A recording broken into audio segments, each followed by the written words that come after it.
Chapter 3283. Just as Yu was puzzled, Galan grabbed Gong Jie's collar in shock and said in shock, "Gong Jie, this child is... You recognize him?" "Of course. He looks so similar to you." Gong Jie thought that Galan had guessed Yu's identity. However, he suddenly lowered his voice and leaned closer to him to ask, "When did this happen?" Gong Jie was speechless. "When did you get a woman?" He seemed to have misunderstood something. "Does boss know about this?" Gong Jie's face was ashen as he said, "He is Yu." Galan was shocked again and didn't react for a moment.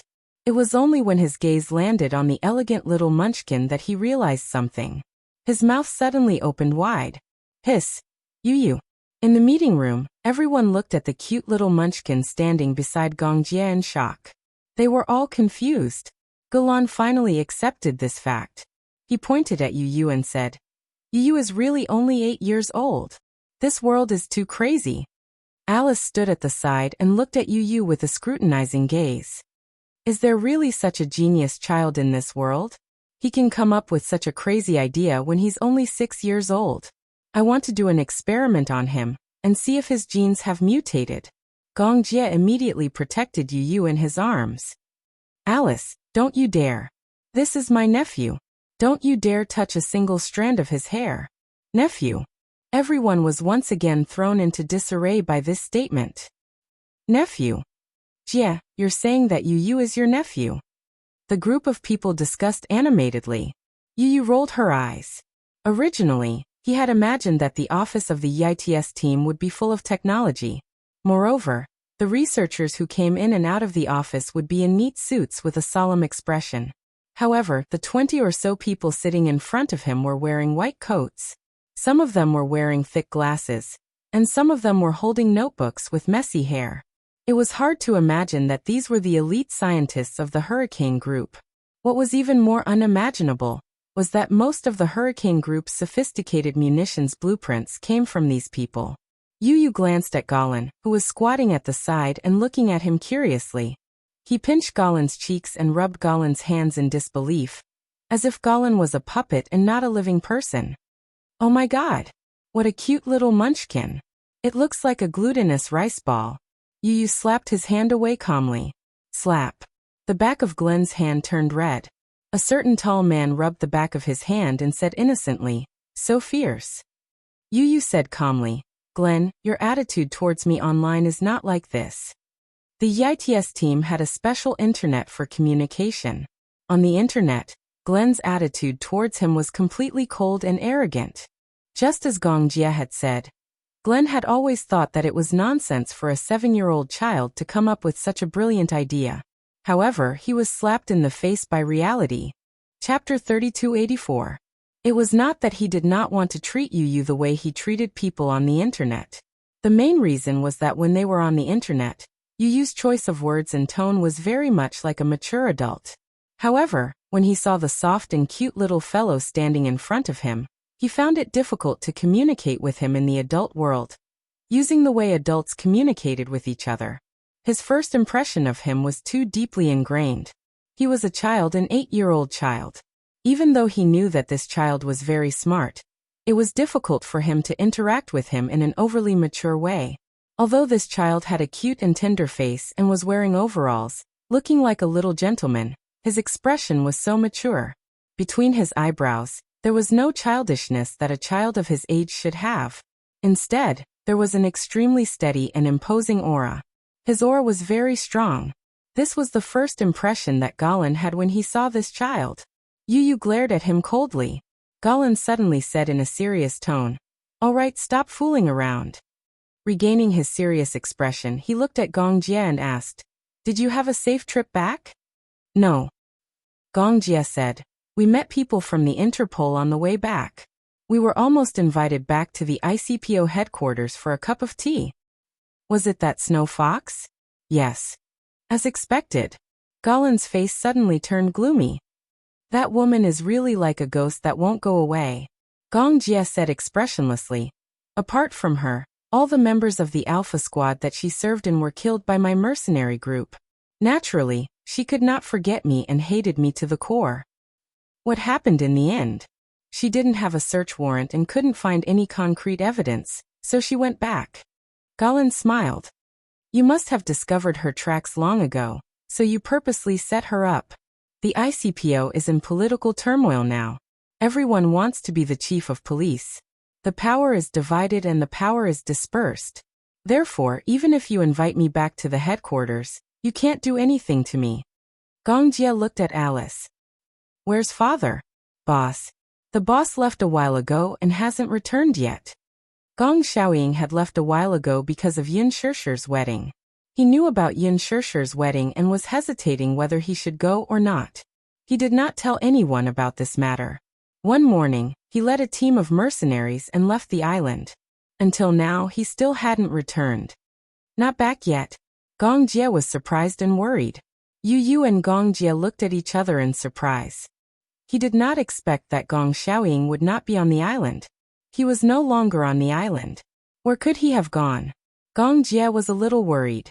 Because of his sister's wedding, his father seemed to have suffered a big blow. He didn't know where he went or if he was in any danger. Alice said, Don't worry, the boss is fine. I received news yesterday that the boss went to the Middle East. Gong Jie was puzzled.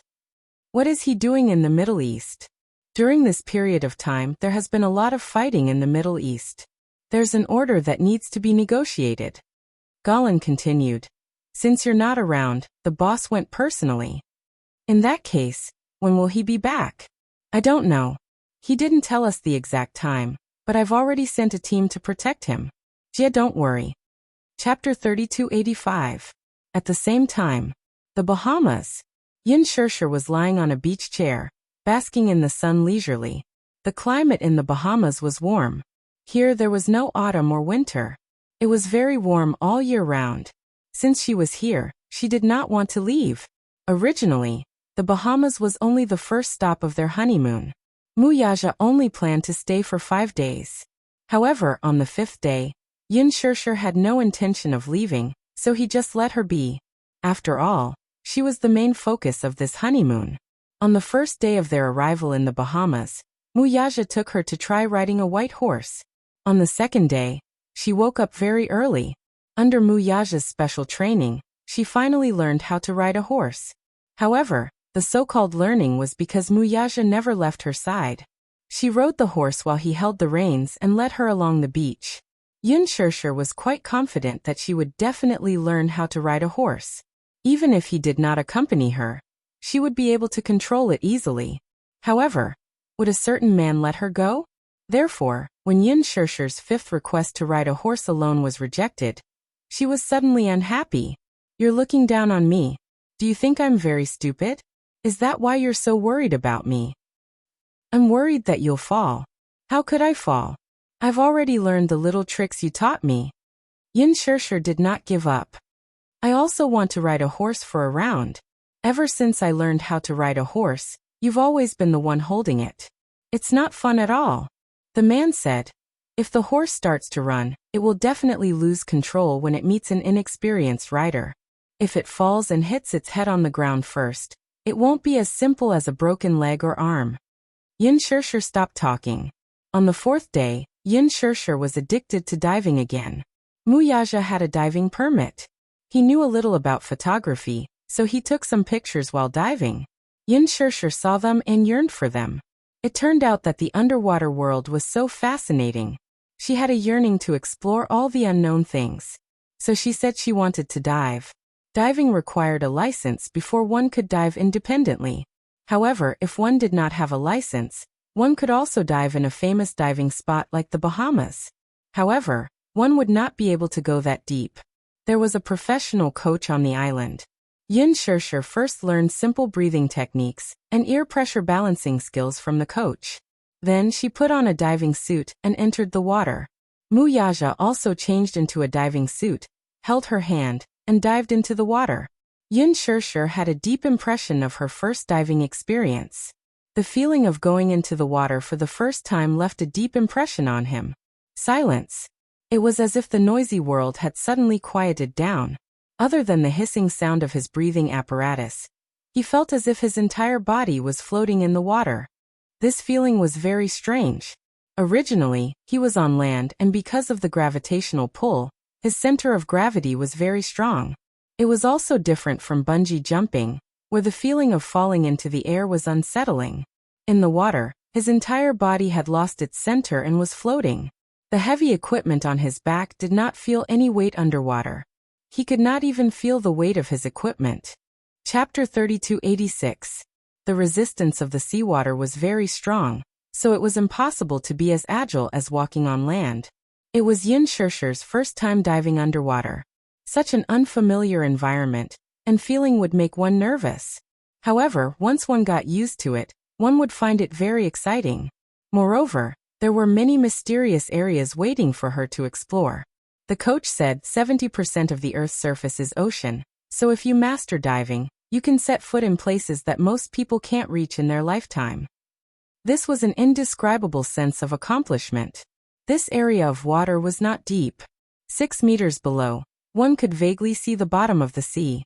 Muyaja held her hand and brought her to the bottom of the sea. What came into view was a large area of breathtakingly beautiful corals. Some were in the shape of embroidered balls, while others were in the shape of tree branches. They swayed along with the seawater, looking exceptionally beautiful. Schools of fish swam past in groups. She couldn't tell what kind of fish they were, but they were very beautiful. Everything was so magical. Even when they returned to the shore, she still felt unsatisfied. She wanted to play again but was not allowed. However, for a beginner, the first time in the water, they couldn't stay in it for too long. Otherwise, their physical fitness wouldn't be able to keep up. Yin Shirshir suddenly realized in annoyance that in this world, what she understood, saw, and knew was still very little. In comparison, Muyaja was more knowledgeable and had seen this vast world. His rich experience was something that she could never hope to reach. At night, after dinner, Yin Shirshir leaned on the balcony. From her angle, she could see the beautiful view of the sea at night.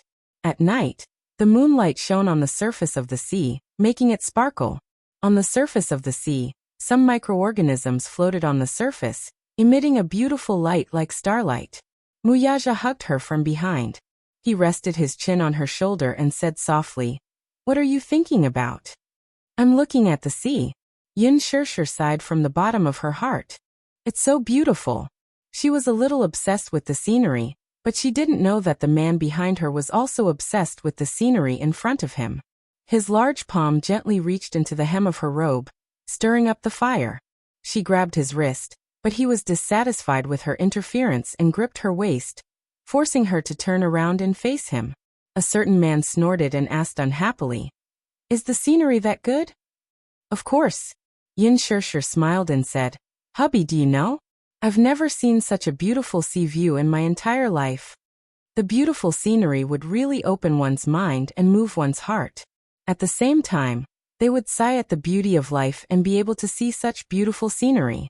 Muyaja pressed his forehead against hers and gently pecked her lips. His gaze was affectionate as he said, "You've been playing like crazy these past 2 days. It's rare for the two of us to be alone. Moreover, it's rare for me to have the chance to see so many beautiful sceneries." Pausing for a moment, Yin Shirshir suddenly curled her lips and said, "I thought I might never see him again in this lifetime." Therefore, she was even more grateful to Muyaja. She was grateful to this man for giving her a new life and allowing her to see such beautiful scenery again. "What nonsense are you saying?" Chapter 3287. His words undoubtedly made her heart flutter. She couldn't help but smile. "With you around, no matter where I go, it's a vast world." Her smile was really alluring and charming, especially her charming eyes. It was as if there was an electric current in them, igniting a certain man's hidden desire. He hugged her tightly and bowed his head. Everywhere he looked, the details were unbelievably beautiful. Hugging her waist, he could feel her white and soft skin through the thin material of her clothes. Recalling the wonderful taste he had tasted in the morning, he began to feel restless. Just thinking about it wouldn't be enough to satisfy him. Hence, he put it into action. He pressed her against the railing, bent his head, and sealed her delicate red lips. Even without lipstick and lip balm, her lips were still charming. When he kissed her, it was soft and tender like tofu, but it didn't have the fishy smell of tofu. It was like cherries, but it was softer than cherries. It was like jelly but sweeter than jelly, tempting him to go deeper. Muyaja desperately wanted to occupy more of her beauty, but he restrained himself, worried that if he was too rough, it would affect her experience. After marriage, his awareness and sense of responsibility as a husband was awakening. In the past, he had always been the master of the world in bed. When he wanted to sink, only he had the right to stop and continue. Plus, he was so energetic. Sometimes, after doing it a few times, he still didn't want to stop. Hence, only when she couldn't bear the burden, he was willing to stop and stop. But now he knew how to consider her feelings. He desperately hoped that she would have a better experience in the midst of love. Therefore, she knew how to take his feelings into consideration. In this aspect, he was not as aggressive as before, rushing to attack a city and seize it by force as soon as his desire arose. Instead, he was much more patient, waiting for her emotions to stir before he went deeper into her body. Yin Shirshir pushed him and couldn't help but say coquettishly, I haven't showered yet. Anyway, you have to shower later. Leave it with me. Yin Shirshir was angry and anxious, but she couldn't dissuade him, so she let him pick her up and press her on the bed. Under the warm wall lamp, the man lowered his head and gazed at her. The corners of his mouth curled up, and his smile was extremely devilish. His handsome face was endowed with more and more depth by the dark night. Even now, when she looked at him, her mind was captivated by the devilish curve at the corner of his lips. She held his face and gently planted a kiss on his cheek. I love you, she said softly. A certain man was finally satisfied. He clasped her waist with his big palm and hugged her. Using this position, he could occupy her even more deeply. 2 hours later, after the storm had ended, he hugged her in his arms and whispered sweet nothings to her. Even though her body was drenched in sweat, Yin Shirshir was too lazy to move. He wanted to carry her to take a bath, but she nestled in his arms and refused to move. His long black hair cascaded down his chest, accentuating his tan skin, making him look even more seductive. Yin Shirshir felt that just hugging him like this was enough to satisfy her. She heaved a long sigh of relief. While her limbs were weak, her heart was filled with happiness. Chapter 3288. Yin Shirshir suddenly looked up at him. She rested her chin on his chest, and her eyes were filled with a gentle smile. Honey, do you know? These few days have been the happiest days of my life. There would always be different feelings of happiness in life. She used to think that having you and Xiaoyi-chen was the happiest thing in her life. But in fact, for a woman, only being loved, respected, protected, and taken care of by a man, that was true happiness. She was very lucky to have met him and received such happiness. Muyaja hugged her tightly, but he saw that she was thinking of something and frowning slightly. He didn't know what she was thinking about. What are you thinking about? I'm thinking. Yin Shirshir suddenly sighed. I'm thinking about my father. Oh. Muyaja responded but didn't say anything else. Yin Shirshir suddenly held his big hand uneasily and interlocked her fingers with his. She said worriedly, Aren't you worried that he will do something to you? Worried about what? Muyaja didn't think much of it. There's nothing to worry about. To him, the most important thing was not the Xingyu Financial Group, nor was it his billion-dollar wealth. It was his wife, his 2 sons, and his cute little daughter. These 4 people were his reverse scale. If they touched them, he would be angry. However, Gong Xiaoying wouldn't pose such a threat to him. One was his biological daughter, the daughter that Mu Qingcheng, the woman he loved most in his life, gave birth to for him. One was his granddaughter, and the 2 little guys were also his grandsons. Even a vicious tiger wouldn't hurt its cubs. Moreover, he could see how eager Gong Xiaoying was to reunite with Yin Shirshir at the wedding that day. How could he do anything to hurt her? In that case, he had nothing to worry about. He knew very well that if the Hurricane Group really wanted to deal with him, then the destruction of the huge Xingyu Financial Group was just a matter of time. However, he wasn't worried. Yin Shirshir, however, was worried sick. Even though Gong Xiaoying was her biological father, she had never spent a single day with such an intimate man. She didn't know what kind of personality this man had, and what he would do in a fit of anger. She told herself that she would leave some leeway for this man, but if he did anything to hurt her family, she would never forgive him. I'm worried that he'll deal with you. After a pause, she continued. I don't know how he feels about me or how much he hates you, but I don't want him to hurt you. Some things won't happen just because you don't want them to. A stubborn man like him won't be appeased with just a few words from you. Yes, I know. Yin Shirshir continued. But I can do it. No matter what, I will stand by your side. No matter what happens, I will be with you. We'll never be apart. Yes. Muyaja smiled happily and held her hand tightly. No matter what, we'll never be apart. She chuckled softly, cupped his handsome face, and gently leaned forward to plant a soft and light kiss on his lips. Chapter 3289. It was said that a honeymoon was the most romantic trip in two people's lives. During the honeymoon, Yin Shirshir threw all her troubles to the back of her mind. She did not ask any more questions, and focused on enjoying the romantic honeymoon trip. After leaving the Bahamas, two of them went to the Maldives to relive the sweetness of the seaside. Before they got married, they had gone to the Maldives for a vacation. However, the feeling of traveling before and after the wedding was different. During their honeymoon in the Maldives, it was as if the entire sky was pink. They chose a waterhouse, a 7-star hotel. When they opened their eyes, they could see the endless ocean through the floor-to-ceiling windows. The blue sky seemed to be connected to the green sea, and there was no end in sight. The waterhouse in the Maldives was a luxurious house located on the sea. Outside the floor-to-ceiling windows, there was a balcony. There was a staircase on the balcony that led straight to the sea. They walked down the stairs and sat on the steps. Their feet landed gently in the sea. When the cold seawater submerged their ankles and soaked their feet in the cool seawater, they felt so relaxed that they could float. The Maldives was a paradise that made people forget to return.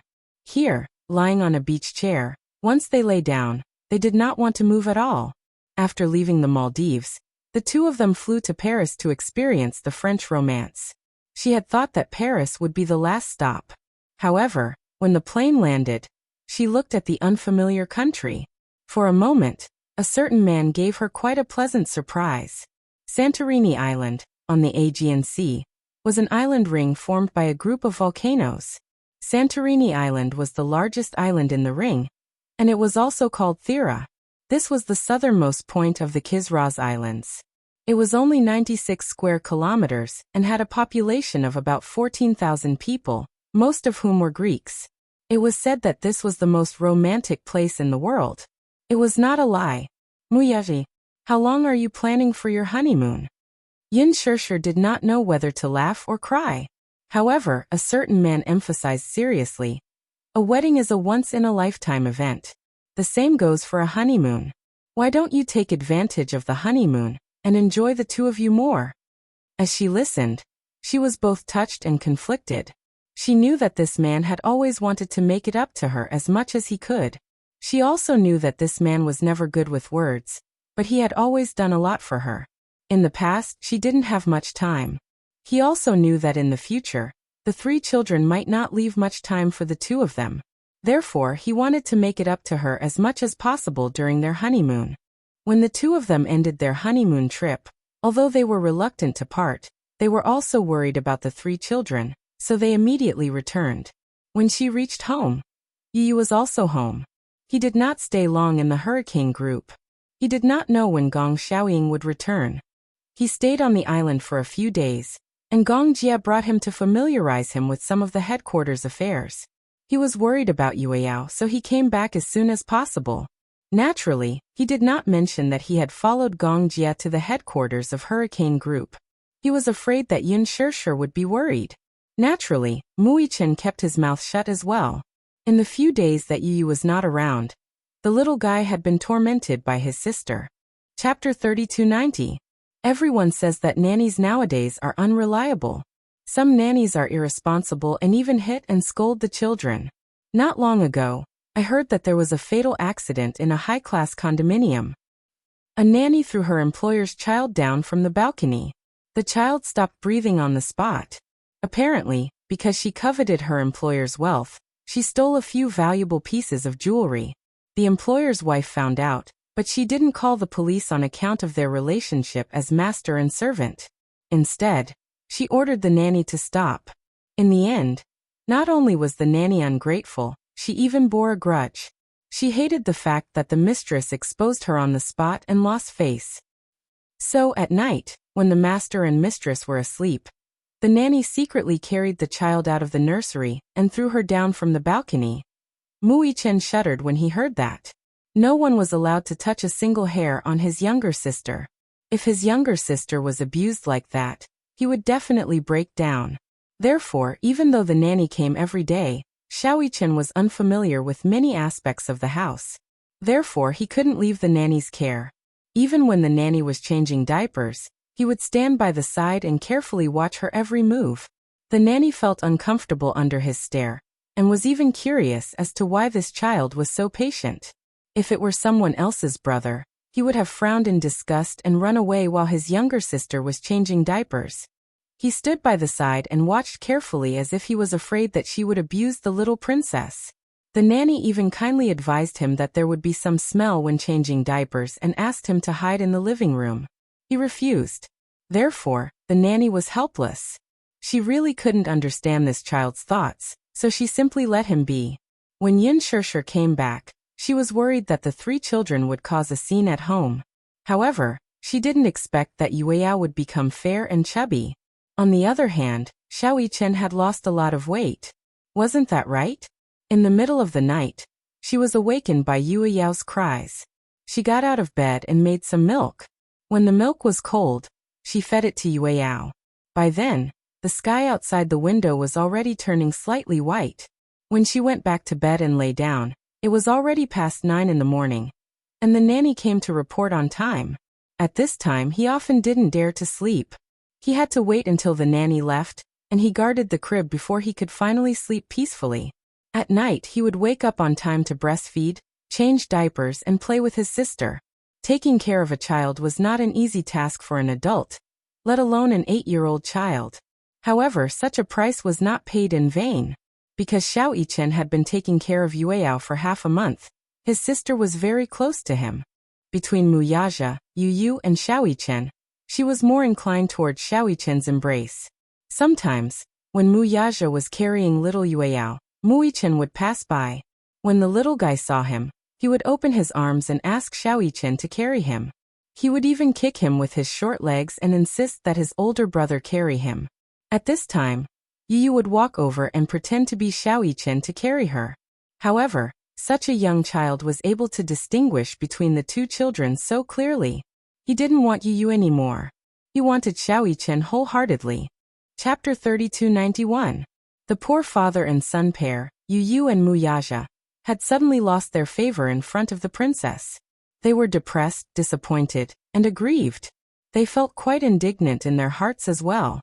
Tell me, Mu-yi-chen, what did you do? Our sister doesn't want me anymore.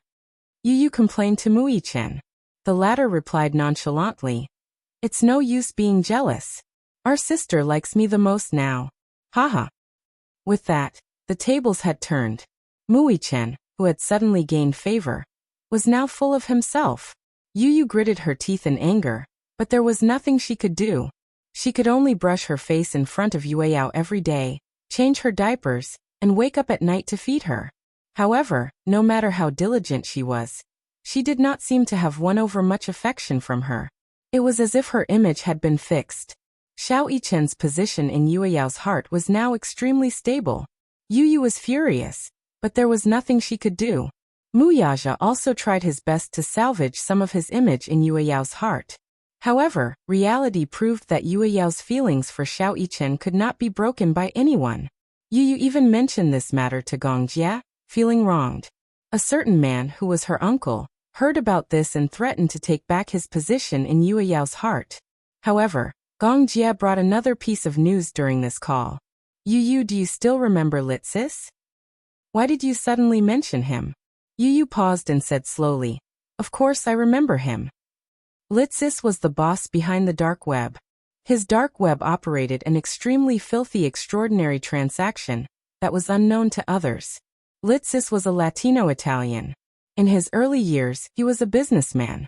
After his company went bankrupt, he colluded with a few of his partners and set up the dark web to conduct illegal transactions. He owned a luxurious cruise ship. Every month he would hold a grand party. However, such a grand party was not as simple as one would imagine. Every time he held a party, he would invite all the powerful and wealthy aristocrats from all over the world to hold a special auction on the cruise ship. However, such an auction was not a simple one. He was selling young girls. Through the dark web, his subordinates collected young girls from all over the world and kept them captive on the cruise ship. During the party, these girls would be dressed up and displayed in turns. They would be auctioned off and sold to the highest bidder. As for what to do with these girls after they were bought, it was none of his concern. However, most of the young and beautiful girls ended up as sex slaves, and their fates were miserable. Back then, the destruction of Daitis's dark net was also an accident. Yu could not stand such a cruel auction method, so he used advanced black technology to hack into his dark web. He blocked his IP and destroyed his customer information group. Daitris was furious. How could he let such a provocation go? He harbored hatred in his heart. He threatened to teach Yu a lesson. Gongjie also knew about this. Back then, Yu destroyed Daitris's dark web. Gongjie knew how painful it was for him.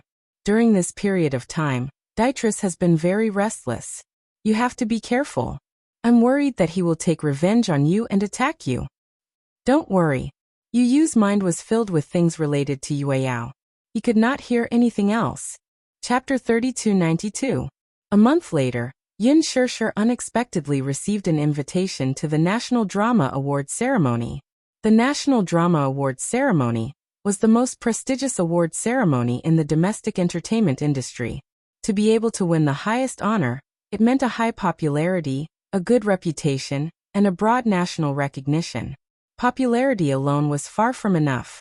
The previous Best Actress and Best Supporting Actress awards were all about popularity and capability. Even young actresses like Yang Mi and Lin Ji, who had good acting skills and popularity, could not gain much in such an award ceremony. In the past, the Best Actress award winners were all veteran actors in the entertainment industry. Most of the winners were older. These seniors had been in the entertainment industry for many years. Most of them came from professional backgrounds and had settled down in the industry for many years. They had many outstanding works and were extremely capable. Only those who were able to win such a prestigious award would be able to do so. This was the highest honor that many could only dream of. Therefore, when Yin Shirshir received the invitation and learned that she had been nominated, she was a little surprised. According to the invitation of the organizing committee, her role as Qin Yuyan was nominated for Best Supporting Actress in the National Drama Awards ceremony. They hoped that she would be invited to attend the ceremony. Yin Shirshir was inexplicably pleasantly surprised. She was surprised that her role was so popular. Qin Yuyan was a villain who was hated to the core. She did all kinds of evil and had a vicious heart. Usually, she was not popular. Unexpectedly, she gained so much popularity on the internet. The netizens were deeply impressed by her superb acting skills. Nowadays, the netizens were very picky when they watched TV. It was no longer something that could be fooled by ordinary stars. Sometimes, even if one did not have good looks, as long as their acting skills were good enough, they would still be highly praised and popular among the netizens. Yin Shirshir was a classic example. Her performance as Qin Yuyan was really bad. But because it left a deep impression on the audience and made them gnash their teeth in hatred, it showed how good her acting was. There were a total of 3 nominations. In the first round, the nominees were selected through the voting of the netizens. In the second round, the netizens also voted for the Best Supporting Actress on Weibo. According to the selection of the judges, 3 people with popularity and acting skills would be sent to the list of nominees. Even though it was just a nomination, Yin Shirshir was already overwhelmed by the favor. Ever since that accident, she had disappeared from the entertainment industry without a trace. Mu Yaja had been very protective of her all this while. The media had been trying to find out more about her, but they were always blocked from doing so. As a result, she did not officially leave the entertainment industry, but she had been separated from the industry for many years. When she received the notice, she hesitated whether she should go or not. However, Muyaja said, "I'll go with you." She was a little shocked because she originally thought that he would object. All along, he had been very opposed to her working in the entertainment industry. To him, it was a foul and materialistic place that did not suit her. Therefore, even after her confinement, she never mentioned going back to work. She was always worried that he would get angry. However, she did not expect that he would take the initiative to accompany her to the awards ceremony. Yin Shirshir felt like she was dreaming. Chapter 3293. She did not expect him to take the initiative to accompany her to the awards ceremony. Yin Shirshir felt like she was dreaming. Why? Don't you want to go? Yes, I do. She hesitated for a moment and said weakly, I'm just afraid that you won't be happy. My wife has been nominated for an award. Why would I be unhappy? Muyaja did not think much of it and said, besides, acting is your hobby. In the future, if you want to return to the entertainment industry, it's not impossible. However, acting can't be your main business. After all, we made a promise that no matter how busy you are, you must take care of your family. I'm just afraid that you'll focus on this job and return to work early and return late like before. Your daughter will be very lonely without you by her side. Yin Shirshir nodded, somewhat touched by his compromise. One had to know that it was not easy for this man to make such a concession. What he said made sense.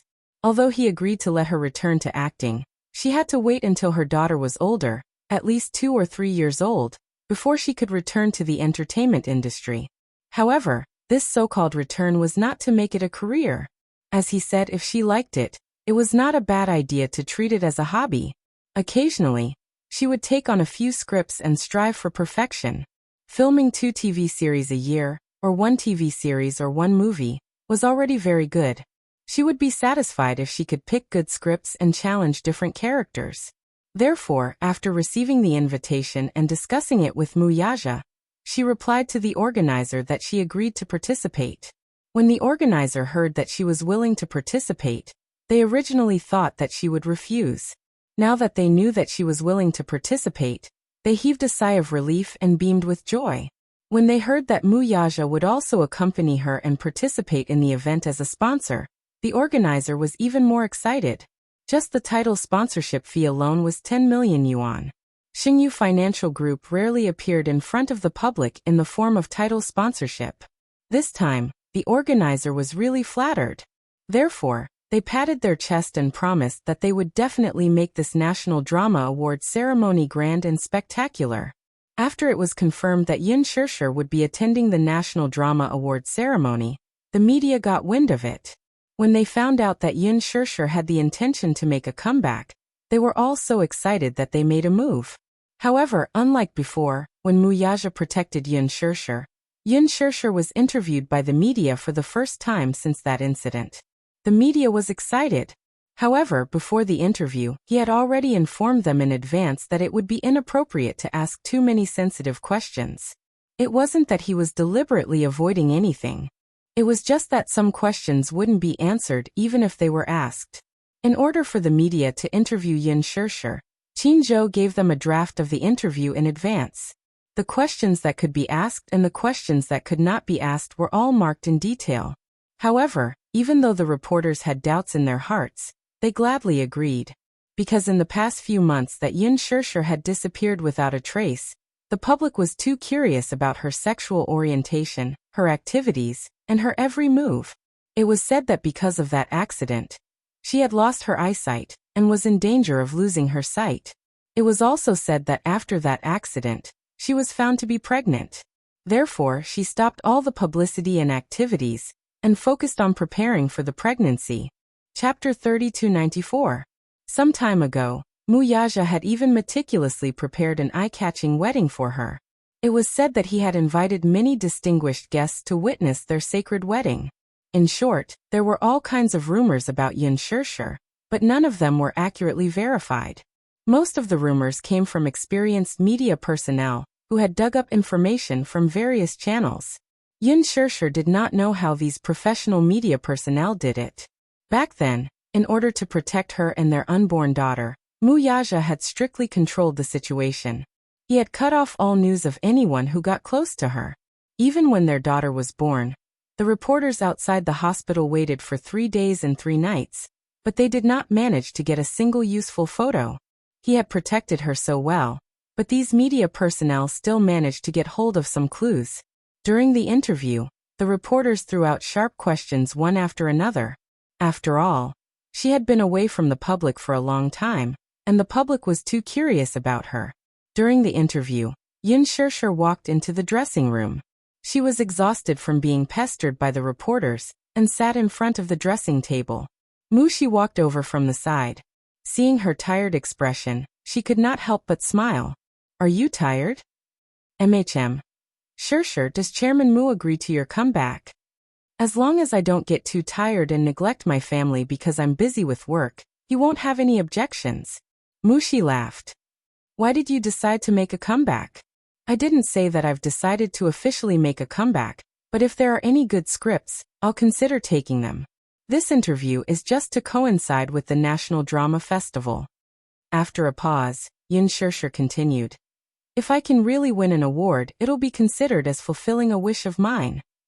Mushi lowered her head and looked at her reflection in the mirror with a lonely gaze. These 2 days, she seemed to be a little uneasy and absent-minded. When Yin Shirshir passed the bag in her hand to her hand actually trembled. She seemed to have thought of something, and a trace of self-reproach appeared on her face. She blinked and tears fell. What's wrong with you? Yin Shirshir couldn't help but worry when she saw this. She had a feeling that she was in a bad state recently.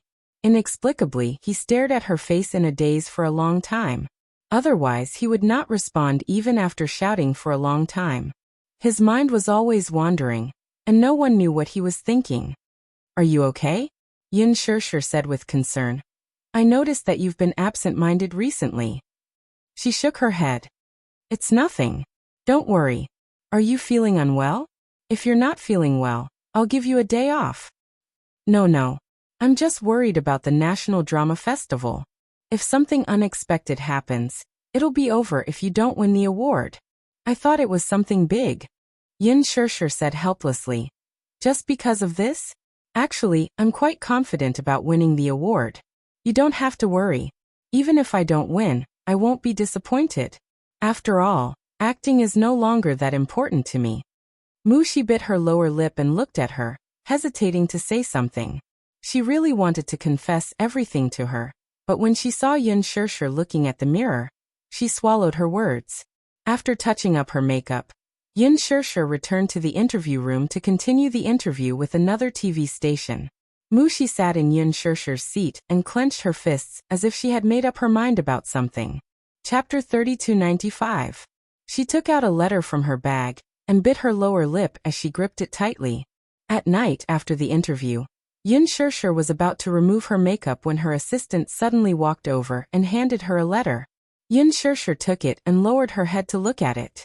It was an exquisitely made invitation. She could not help feeling curious and raised her head to ask, "What is this?" The assistant's expression was a little unnatural as she stammered. This is an invitation to the charity banquet." "What charity banquet?" Yin Shirshir was confused. Her assistant explained. "Don't you know? This is an internationally renowned charity banquet. Many legendary figures will be attending." "Oh, yes. I heard that many investors and producers will be there." Sure, you must go. Who knows, you might be able to get a good film contract." As she said this, there was a complicated look in the assistant's eyes. Yin Shirshir took it and saw that the date was the day after tomorrow. She did not seem to have any work to do the night after tomorrow. The venue for the charity banquet was a private cruise ship. Yin Shirshir said, "Actually, I'm not interested in film contracts. Help me reject them." "Are you really not going?" The assistant suddenly thought of something and deliberately said, "You can use your things to bid for the charity banquet. The money from the auction will be used for charity. Who knows, it might be able to help little Yueyao." Yin Shirshir's heart could not help but move when she said this. Doing more good deeds is to accumulate blessings for oneself, and also for one's loved ones. Yin Shirshir could not help but smile when she heard this. "Is it the day after tomorrow?" "Yes. Tomorrow is the National Drama Festival. If it's the day after tomorrow, I can use my jewelry to participate in the auction. Are you going?" "Hearing you say this, I think it makes sense. I also hope to accumulate some blessings for you, Ayao.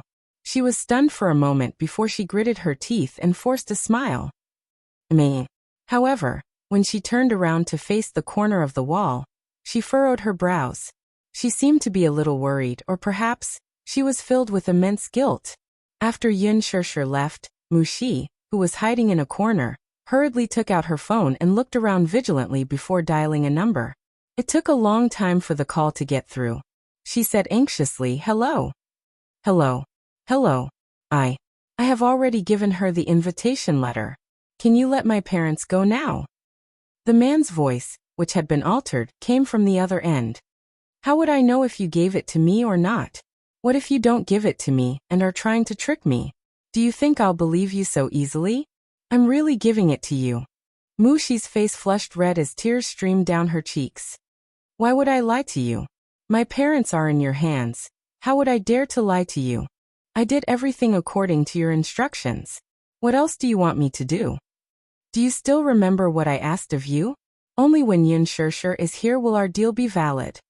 The man paused for a moment before continuing. "The day after tomorrow, until Yun Shishir shows up at the banquet, I'll let your parents go." She was furious. You didn't keep your word." Chapter 3296. Since you've kept your promise, I'll keep mine too. Don't worry, your parents are safe and sound. She was stunned for a long time before she finally took a step back. All right. If that's the case, then let me hear my parents' voices. I want to make sure that they're safe and sound. The man on the other end sneered. Impossible. Don't make such unreasonable demands. How is this an unreasonable request? As a condition, I must at least confirm my parents' safety before I continue to fulfill our agreement. Mu Shi's refusal to admit that there was a deal between them was probably due to her guilt. The man was clearly unwilling to back down as he coldly said, "Dream on. You didn't do anything to them, did you?" She asked suspiciously. "No. How can that be? There are bargaining chips. I can't possibly do anything to them. I don't believe you." "It's your business if you don't believe me. Then let me hear their voices," she persisted. Suddenly she threatened. "If not, I'll take back that invitation." There was a sudden heart-palpitating silence on the other end. It seemed that her threat had finally taken effect. Then, following a series of soft sounds, a man's trembling voice could be heard. Mu Shi, Dad." When she heard the familiar and weathered voice, the worry and uneasiness she had been feeling these past few days caused her legs to give way. She knelt on the ground with tears rolling down her cheeks. "Dad, are you okay? Is Mom okay?" The man's voice on the other end was tired and restrained. His voice was hoarse and trembling. She did not know what kind of shock and torture he and her mother had been through these past few days. "I'm fine. You don't have to worry." How could she believe him when he told her not to worry? She asked worriedly. "Did they hit you or mistreat you?" "No. They didn't mistreat me." The man's voice trembled as he said this. She felt even more worried when she heard this. She knew that her father did not dare to tell the truth in front of those people, so he was avoiding the main point and dwelling on the trivial. She carefully asked, "Did they give you food?" There was another period of silence on the other end. Then there was a series of soft sounds, followed by a man's voice. "Did you hear that? They are all fine. You can rest assured now." Mu Shi gritted her teeth and was about to speak when the man said coldly, "If Yun Shishir doesn't appear, you can forget about seeing them again. You know that too, right? It doesn't matter if you call the police or ask for help. If you dare, you can try. Is the police faster, or my bullets faster? If you dare to leak a single word, don't blame me for being merciless." With that, the man hung up the phone. Mu Shi covered her mouth in fear and bit her fingers as she sank into an endless state of panic. In the evening, Yun Shishir was in front of the wardrobe looking for jewelry. Yu leaned against the door and mumbled, "Mommy, what are you looking for?" "Yes. There's a charity banquet the day after tomorrow. Prepare to attend it." Charity banquet. Why hadn't he heard of it? The charity banquet, as the name suggested, was a banquet with the theme of charity. Chapter 3297. The main purpose was to hold some auctions through this banquet. After deducting expenses, the proceeds from the auctions would all be used for charity. The proceeds from the auctions would usually be explained before the auction to explain what the proceeds would be used for. The proceeds could also be allocated and used through a foundation with credibility. If there was a charity banquet, Daddy should have received an invitation. However, he did not hear anything from him. Mommy, what are you going to auction? The first piece of jewelry to wear at the award ceremony, Yin Shirshir said. Oh, Mommy is going all out. Yu narrowed his eyes and teased. Of course. Yin Shirshir opened a row of drawers in the cloakroom. There was a dazzling array of jewelry inside. She picked up a ruby necklace and smiled. Wear this necklace for the National Drama Awards ceremony. Then, when the charity banquet is held, we can auction this necklace. It will definitely fetch a good price. Mommy is so cunning. This necklace is worth more than 1,000,000 yuan. If you wear this necklace to the award ceremony tomorrow, once you win the award, this necklace will also rise in value. Yin Shirshir pinched his cheeks gently. My Yu, how are you so smart? I want to ask Mommy this question. Yu smiled. How did Mommy give birth to me so smart? Aha! Yin Shirshir was overjoyed when she heard this. Thus, she decided to wear this ruby necklace to the National Drama Awards ceremony. The National Drama Awards ceremony was held in Shanghai City. The night before the ceremony, Mu Yaja and Yin Shirshir chartered a flight to Shanghai City. Before the ceremony, there would be a red carpet event. In order for his woman to appear on the stage of the ceremony, Mu Yaja specially hired a top styling team, so that she could appear beautiful on the red carpet. However, after going through childbirth, confinement and a sweet honeymoon, Yin Shirshir seemed to have put on some weight. She was 165 meters tall. In the past, she only weighed a little more than 100 kilograms. Now she weighed 110 kilograms. Logically speaking, with such a tall stature, 110 kilograms wasn't a bad number. But for celebrities, managing their figure was one of the most important lessons. For celebrities, even if they gained half a kilogram, the difference was still huge. When she went to try on the evening gowns in the morning, there was a dress that Yin Shirshir especially liked. In the end, she couldn't zip it up no matter how hard she tried. She took off the dress awkwardly, covered her face shyly, and smiled bitterly. In the past, wearing this dress would have been easy. However, after a honeymoon, a certain man fed her sausages, salads, steaks, and other sumptuous meals. She didn't dare to imagine what the media would say about her the next day if she appeared at the awards ceremony. He said that he had gained weight, and that his figure was out of shape. Yin Shirshir's heart ached just thinking about it. However, the good thing was that she had only gained a little more than 5 kilograms. Most of the weight was distributed on her thighs and hips. When she wore the dress, it wasn't that obvious. If the weight was on her face, she would be too ashamed to walk the red carpet. Chapter 3298.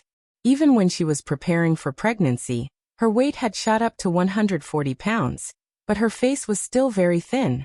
What was even more fortunate was that many pregnant women would have stretch marks when they were pregnant. Only the heavens were kind to her, and she didn't have stretch marks. After all, she was pregnant with the Yueyao. Her daughter felt sorry for her, and didn't make her belly too big. In the end, after confirming the gown, Yin Shirshir and Mu Yaja returned to the hotel. She collapsed on the bed and covered her face sadly. I want to lose weight. This was the 28th time she said this tonight. A certain man didn't know whether to laugh or cry. You're already married. Why are you still trying to lose weight? Yin Shirshir said in all seriousness. I want to become beautiful. The man's lips curled into a smile. Pretty? Who are you trying to make beautiful for? For you to see. If it's for me to see, then it's not necessary. Even if your figure goes out of shape and you have a big belly, I won't mind. When Yin Shirshir heard this, she covered his thin lips in a panic. Humph, don't say such things. It's inauspicious. What if it really comes true? Do you think I'm not fat enough? Inauspicious? Mu Yaja was amused by her words. What kind of words was that? He grabbed her wrist and moved her little hand away from his mouth. Raising his handsome eyebrows, he said, How is this inauspicious? It's not like I jinxed it. Whatever I say comes true. But what if I really get fat? It's just a honeymoon. How did I gain 5 pounds? How did I gain so much weight? It's okay. Muyaja kissed her fingertips. I don't mind. You don't mind, but I do. Yun Shirshir pulled her hand away, turned around, and walked to the floor-to-ceiling window unhappily. She muttered to herself. It's easy for a certain someone to say that. If that day really comes and I really get that fat, who knows if a certain someone will dislike me? The floor-to-ceiling windows faced the sea. At night, under the reflection of the moonlight, the surface of the sea sparkled. The beautiful night scene made people calm down. Behind her, the man's aura closed in. He covered her from behind and pinned her down. His large palm clasped her waist and gently stroked it. Why do I feel like you haven't gained much weight? That's because you treated me like a pig. When the time comes and you don't have enough food to eat at the end of the year, you can sell me for a high price. When Muyaja heard this, he couldn't help but be amused by her description. Was he being raised like a pig? Selling by weight? I, Muyaja, am not down to the point of selling pork. Huh. Yin Shirshir wanted to turn around but was pinned down by him. She muttered, Hey, don't press on me. You're so heavy. The sea view is so beautiful. Haven't you always wanted to see the sea? As he said this, his large palm clasped her waist and lifted up a corner of her skirt. In the end, she was carried to the bed and had sex with him. Naturally, it was a matter of course. On the bed, a certain man instantly turned into a beast and swallowed her whole. However, that night, Muyaja knew how to control himself. After having sex with her once, he stopped and the two of them slept in each other's arms. Chapter 3299. The National Drama Festival was at night. On the red carpet, the stars were shining brightly. The Lincoln limousine was parked at the entrance of the venue. Yun Shirshir sat in the car and looked at the crowd in front of her. The spotlights were flashing continuously. It seemed like she had not seen such a scene in a long time. On the red carpet, the stars were shining brightly. The celebrities who had already arrived walked down the red carpet and were baptized by the spotlights. Finally, they left their signature on the autograph board. Yin Shirshir suddenly grabbed his hand nervously. Her palm was covered in a layer of cold sweat, obviously because she was nervous. He placed his hand on the back of hers and smiled at her. What's wrong? Are you nervous? There are so many people. After all, I haven't experienced such a scene in a long time. I'm not used to it for a while. Yin Shirshir lamented. I heard that the number of guests for this year's National Drama Festival is the highest in history. Moreover, there are many capable veteran actors. In the same batch of nominees as me, there's an outstanding veteran actor. I don't know if I'll still have a chance to win with her around. Don't be nervous. He was accompanying her. The moment the car door opened, the media rushed over like a tidal wave and raised their cameras. Before Yin Shirshir could get out of the car, she was blinded by the spotlights that came out of nowhere. It was too bright. For a moment, her world was as bright as day. Muyaja got out of the car first. Then he turned around and held her hand, helping her out of the car like a gentleman. The two of them were instantly surrounded by the media. Questions came one after another like a cannonball. The staff in charge of maintaining order at the scene immediately rushed over and separated the media from the reporters. Yin Shirshir and Muyaja were finally released. It was too crazy. It had been a long time since they had seen such a scary scene. Yin Shirshir and Muyaja walked down the red carpet and gradually got used to the spotlights. Yin Shirshir was also used to it. She smiled proudly and hooked her arm around Muyaja's arm. The couple, a handsome man and a beautiful woman, exuded their aura. It was not their first time appearing together in front of the media. However, this was the first time they were together after the wedding. Back then, when Muyaja had announced their relationship, many media outlets had been secretly criticizing them. There was no other reason other than the fact that they had hatched a conspiracy theory. They believed that the reason why the two of them got together was because they were using each other. Back then, Muyaja had just left the Mu Group. Even though he had founded the Xingyu Financial Group, his foundation was not very stable. Therefore, he needed a source of hype. In order to get listed, he naturally needed fame. Therefore, he made use of Yin Shirshir to hype up their relationship and bring attention to the company. As for Yin Shirshir, The media speculated that she was unscrupulous in order to marry into a rich family. She had already given birth to 2 sons, but she still did not hold a wedding. Even though Muyaja said that the 2 of them had already registered their marriage, the marriage certificate had not been posted yet. Who would believe it? Therefore, many people were not optimistic about this relationship. In a place like the entertainment industry, it was always the newcomers who were smiling and the old ones who were crying. It was not that there had never been an on-screen couple, but the more high-profile this love was, the faster it died. Back then, how high-profile were Muyaja and Yin Shirshir? They participated in the reality show, and even gathered a large number of fans. The fans named them the good-looking couple, which meant that the couple was very good-looking. Chapter 3300. It meant that both husband and wife were very good-looking and had a pair of adorable sons. Even the pair of adorable babies were very good-looking. They were already so good-looking at such a young age. There was no doubt that when they grew up, they would be even more good-looking. In the end, the public display of affection was so high-profile that it even came to fruition. Many female celebrities who wanted to climb up the social ladder, but still failed to do so. They were so jealous that their porcelain teeth were about to shatter. There was a female celebrity who was rather popular recently. The reason why she was popular was not because of her outstanding works, but because she and her rich boyfriend had been in a love marathon for 10 years, and had given birth to a son and daughter. Now, her 3rd child was in her stomach, but marrying into a rich family was still far away. Her boyfriend was born in a prestigious family in the capital. In his family, his mother was the head of the family and had the right to speak. No matter how much this female celebrity tried to please her boyfriend's mother, and even addressed her as mother-in-law on Weibo, she still did not care about her. It was obvious that she looked down on female celebrities in the entertainment industry, especially those who wanted to curry favor with rich families.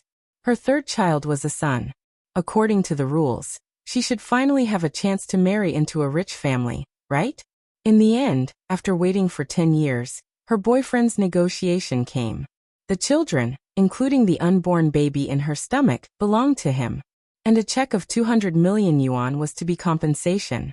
In other words, the Empress Dowager, at home, had given a strict order to not acknowledge her as a daughter-in-law. On the other hand, Yin Shirshir was successful in both her love life and her career. She also had a pair of adorable sons and recently had a daughter. It could be said that it was a double blessing. Muyaja was famous in the industry for doting on his wife.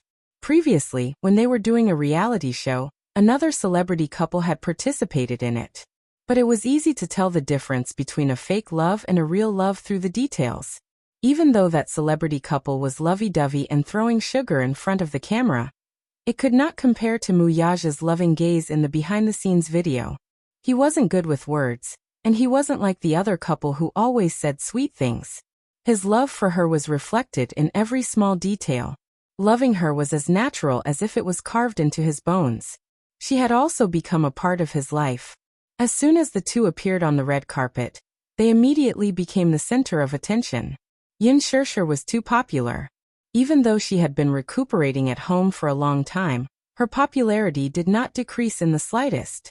When they found out that she would be attending the National Drama Awards ceremony, many fans traveled thousands of miles to Shanghai City to wait at the venue. They wanted to see their goddess, even if it was just a glimpse. When Yin Shirshir and Muyaja appeared, the fans screamed excitedly. It was enough to shatter their eardrums. "Oh, Shirshir, we love you." The attractive couple, Shirshir's husband, was here too. "Oh my God, Boss Mu is so handsome." Crazy screams like the waves rose and fell one after another. Yin Shirshir held Muyaja's hand nervously. When she heard someone shouting "Boss Mu," she almost broke into laughter. "Did you hear that? Someone's calling you." Yin Shirshir teased him on purpose. "I didn't expect your fans to be so crazy." Chapter 3301. Muyaja turned around and looked at the group of fans. With just one look, the crowd seemed to have exploded and screamed again. "Why do I feel that your fans are a lot crazier than mine? Don't tell me that these fans are all here for you." Yin Shirshir was a little unhappy and said in a low voice. Muyaja didn't know whether to laugh or cry. Hearing her speak, he was full of jealousy. He said, These are all your fans. Liar. Yin Shirshir didn't believe him. She didn't know whether to laugh or cry as she said, I clearly heard them calling your name. However, Muyaja said, because I'm your man, your fans love me and my dog. These words were very pleasing to her ears. Yin Shirshir nodded happily, and was very satisfied with his explanation. She held on to him as they walked to the front of the interview table, and accepted a few simple interviews from the MC. The two of them walked to the front of the autograph board. Muyaja took the golden marker pen from the MC's hand, and unscrewed the cap before passing it to her. It was only when she finished signing her name that he picked up the pen, and signed his name. His flamboyant signature stuck closely to her signature, and became the most eye-catching scene on the autograph board. There was a burst of excited screams from the fans. To them, this kind of sweet public display of affection was their favorite. When some celebrities showed their affection to each other, they felt that it was pretentious, as if they had received a script in advance. It was even more fake than acting. However, for people who truly loved each other, their eyes couldn't be deceived at all. The deep love in their eyes couldn't be hidden at all. When Yin Shirshir was signing, Muyaja's gaze was fixed on her hand with a gentle smile. He was very focused. When he was signing, Yin Shirshir tilted her head to look at him. Her eyes were filled with the adoration of a little woman, and the special love of a wife for her husband. The entire venue was suddenly surrounded by pink love bubbles. The fans were so excited that they were shouting for them. Attractive couple. Attractive couple. Attractive couple. Aha. Yin Shirshir turned around and gracefully waved to her fans. However, as she turned around, she almost tripped on the steps beneath her feet. Muyaja hurriedly stretched out his hand to support her firmly, and only then did she manage to avoid falling. Madam, be careful. Yin Shirshir's lips twitched awkwardly. She secretly turned around and saw a camera frantically snapping shots in her direction. Muyaja immediately stepped forward to block her. He didn't do it deliberately, blocking her naturally. His large palm wrapped around her waist and pulled her into his embrace. They looked at each other and smiled. Then he walked into the venue with her in his arms. At that time, the venue was not full yet. Muyaja and Yin Shirshir arrived early, so there weren't many celebrities sitting in the empty seats. The National Drama Festival was broadcasted live. Because it was a live broadcast, they were very particular about which time to appear.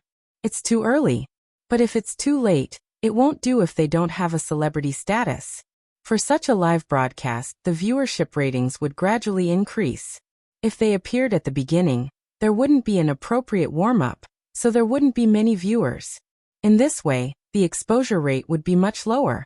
Chapter 3302. Some of the smaller celebrities had to spend a lot of money to rent their outfits. To be able to attend such an award ceremony, they had to fight for such resources for a long time. They had to squeeze their brains out to get a spot. If they appeared too early, wouldn't it be a waste of resources? Many celebrities dreamed of appearing last because the viewership ratings would reach a peak before the award ceremony started. However, most of the people who appeared last were those with top-notch resources or powerful backgrounds. Most of them were A-listers. Hence, at a glance, Yin Shirshir realized that the stars present were all veteran actors. These veteran actors, who had been acting for most of their lives, did not care about whether they would appear on stage sooner or later.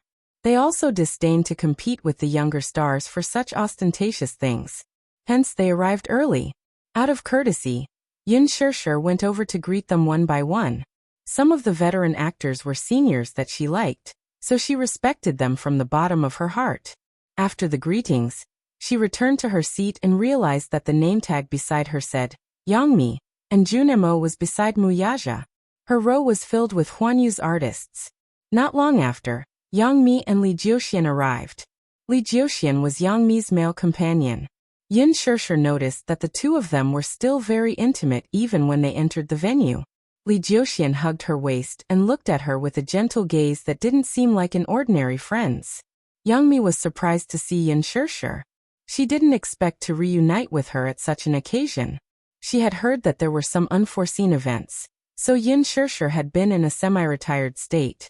She didn't expect her to suddenly appear today and give her a big surprise. Shirshir, why are you here? I've been nominated for Best Supporting Actress. The organizers invited me to attend the award ceremony. Youngmi glanced at the people beside her and recognized Muyaja immediately. Her attitude immediately became respectful and careful. Yin Shirshir knew that she was in awe of Muyaja. She smiled slightly and said, "Have a seat." Okay. Yang Chang and Li Jiuxian sat down cautiously. Obviously, they didn't know that Muyaja would come as a guest, so they were a little nervous. Yin Shirshir said, "The organizers are so considerate to arrange for you and Jun Mo to be by my side. They know that we are close." When Yang Chang heard this, her nervousness eased a little.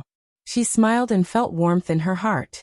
She was a little older now, so she was no longer as headstrong as when she first debuted. After many years in the entertainment industry, her personality had also been tempered. She said, "Shirshir, I really envy you. Look at you, how happy are you now? Kind people can also become very lucky. The heavens are really looking after you." Yin Shirshir glanced at her, then at Li Jiuxian, who was sitting beside her, and suddenly asked, "Are you two dating?" Yang Chang's expression froze, and she immediately became embarrassed. Beside her, Li Jiuxian also became uneasy, but he didn't immediately deny it. Instead, he glanced at Yang Chang, as if he was following her advice. "Shirshir, how did you know?" She was indeed dating Li Jiuxian. The rumors that spread back then were true. She and Li Jiuxian fell in love with each other because of the movie. It was just that they didn't have a clear relationship, so they kept each other warm. Chapter 3303. After all, being a celebrity was a very lonely profession. Sometimes, they would be filming in a remote mountain forest for months without any contact with the opposite sex. Men and women were both emotional creatures with instincts and desires. It was inevitable that they would be unable to control themselves. However, after that, Youngmi broke up with Li Jiuxian. She was career-minded and wanted to take advantage of her youth to try her luck. Moreover, Li Jiuxian was 2 years younger than her. Not to mention the outside world and fans. Even she did not think highly of it, and was hesitant. However, some time ago, Li Jiuxian and Youngmi had worked together in another movie. Li Jiuxian could not let go of Youngmi, so he started to pursue her passionately. Reluctantly, Youngmi secretly dated him for a few months. She kept it a secret from the media, and her confidentiality measures were watertight. Even in the company, no one knew that they were dating. Hence, when Yin Shirshir asked about this, Youngmi was quite surprised. Yin Shirshir smiled mysteriously. "I can tell." "You can tell?" "Of course." Li Jiuxian looked at her with a deep love in his eyes that was boiling hot. After walking the red carpet and entering the venue, they did not have to hold hands anymore. However, until they sat down, they held hands tightly. The dress that Youngmi was wearing this time was especially restrictive. Hence, Li Jiuxian was worried and cautious, afraid that she would bump into something. This kind of thoughtfulness was only found between couples. Youngmi was surprised by her keen attention to details. Beside her, Li Jiuxian nodded at Yin Shirshir and Muyaja. Then he said to Youngmi, "There are a few directors and producers sitting over there. I'll go greet them and be right there." Okay. After Li Jiuxian left, Youngmi's face revealed a sense of emptiness. When Yin Shirshir saw this, she was a little surprised and asked, "What's wrong?" "I'm a little hesitant." "What are you hesitating about?" Youngmi turned around and looked at her. She confessed from the bottom of her heart, "Shirshir, do you know why I'm so envious of you? Because you have a love that makes others envious and jealous. I also yearned for it, but I felt a little hopeless when it came to love. I didn't dare to touch it. I was afraid that if I fell too deeply in love, I would inevitably get hurt. I started dating Aja because of this concern. I don't know if he's the one I've been waiting for, and I can't be sure if he's the one who'll accompany me for the rest of my life." After a pause, Youngmi continued, "Shirshir, you know that I'm too sensitive and insecure." She yearned for love, but was afraid of getting hurt. Aja had always wanted to announce our relationship to the media, but I didn't dare to. I was afraid that once our relationship was exposed to the public, those blessings or slanderous rumors would definitely cause our relationship to end without any results. Although I really want to hold his hand and face the camera openly, I'm afraid that if the fans find out, I'll be criticized again. Yin Shirshir said. They are slandering you because you have the happiness and beauty that they will never get. The reason why they're paying so much attention to you is because you're outstanding. That's why you're eye-catching. Yang Jian was stunned. You can only be praised if you can withstand slander. Moreover, if you and he are really destined to be together, why would you be affected by what others say? Chapter 3304. If he's not worried about himself, why are you worried about him? If he sees you as number one, popularity and fans are nothing. I don't want to delay his career. Then are you willing to delay your own life? This sentence seemed to wake her up. I think a happy family is more important than a career. One house, 2 people, 3 meals for seasons. This is probably the dream of every woman, right? Yang Mi sat in her seat in a daze, unable to recover for a long time. Suddenly, she smiled at Yin Shirshir. Thank you, Shirshir. I've thought it through. That's good. Li Jiuxian returned quickly. Yang Chang smiled at him. The affection between the two of them was self-evident. The guests entered one after another, and the venue became busy. The music was elegant, and the lights made the whole hall look magnificent. Yin Shirshir rarely attended such an occasion, so she was inevitably nervous. However, she didn't know why, but as long as this man was by her side, no matter how big the occasion was, she could always maintain her calm. Subconsciously, her dependence on him had unknowingly become deeply ingrained. When all the celebrities arrived, the opening ceremony officially began at 9 p.m. The award ceremony was interspersed with awards and performances. The third round of awards ceremony was to award the Best Actress in a TV series of the year. Yin Shirshir had only taken on a few scripts since her debut. One of them was a movie, and the other was the lead role of Extreme Youth, which had yet to be broadcast.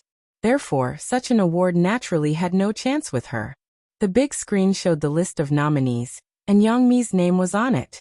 It was obvious that Yang Mi was very nervous.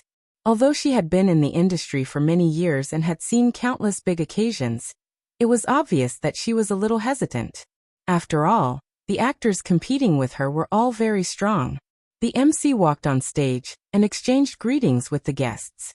Then he picked up his line card and kept the audience guessing. Finally, when he read Yang Mi's name, the big screen switched to Yang Mi's face, and the venue erupted into thunderous applause. Yang Mi covered her mouth in excitement. She was so surprised that the corners of her eyes were slightly wet. Yin Shirshir sincerely congratulated her. Beside her, Li Jiuxian looked at her with relief and hugged her. Yang Mi, congratulations. The celebrities sitting in front and behind her also congratulated her. Hearing this, Yang Mi clasped her hands together and pressed them against her lips to express her gratitude to those who congratulated her. Amidst the thunderous applause, she carefully lifted her skirt and walked onto the stage. On the big screen, she stood in front of the podium with tears in her eyes and hugged the guest presenter. After receiving the trophy, Yang Mi turned to look at the audience and revealed a beautiful smile. Thank you all for your love. First of all, I'm terrified to be able to stand here today. Therefore, there are many seniors with superb acting skills sitting here. I'm very encouraged to be able to win an award. After she finished her speech, she paused for a moment and smiled deeply. Standing here, I still want to thank someone. Everyone quieted down. Yang Mi looked at Li Jiuxian's seat, and as if she had made up her mind, she said with a resolute gaze, Jiuxian. The audience was in an uproar. There were many fans of Li Jiuxian and Yang Chang present, so it was inevitable that they were surprised to hear Yang Chang mention Li Jiuxian's name. What kind of situation was this? Chapter 3305. Yang Mi looked at Li Jiuxian's seat. She seemed to have made up her mind about something as she said with determination, Jiuxian. The audience was in an uproar. There were many fans of Li Jiuxian and Yang Mi in the audience. It was inevitable that Yang Mi would mention Li Jiuxian's name. The camera cut to Li Jiuxian's face. He stared at the screen in a daze. Obviously, he found it hard to believe that Yang Mi would mention his name at such a public award ceremony. Yang Mi looked below the stage, and her gaze fell on Li Jiuxian. Finally, she looked at the camera and said solemnly, Today, I have received such an honor on such a sacred stage. I would like to use this meaningful day to announce something. There was a slight uproar in the audience as they discussed. However, in the blink of an eye, it was dead silent. Youngmi looked at the camera and said word by word, "Jiuxian and I have been dating for a year." As soon as she finished speaking, the audience was in an uproar. On the screen, there were two images.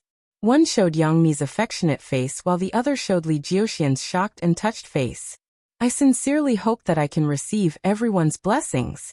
Of course, even if there are no blessings, Jiuxian and I will continue to be happy." The audience applauded enthusiastically and cheered from the guests. Yin Shishir saw this and smiled happily. Seeing that Li Jiuxian was still sitting in a daze, she suddenly pushed his shoulder gently. Li Jiuxian turned to look at her in surprise. However, he heard her say, "At this time as her boyfriend, shouldn't you go up on stage and give her a warm hug?" Li Jiuxian was suddenly enlightened. He immediately stood up and walked up the stage with the camera following him. All along he had been quick to announce their relationship. However, Youngmi had been hesitant.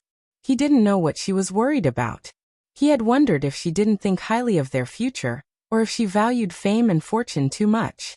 She felt that announcing their relationship would affect her career. After all, although Li Jiuxian's status wasn't as high as hers, he was still a popular idol of the new generation. He did not mention this matter again. After all, he did not want her to think that he was with her for her resources. Li Jiuxian's manager also knew about their relationship.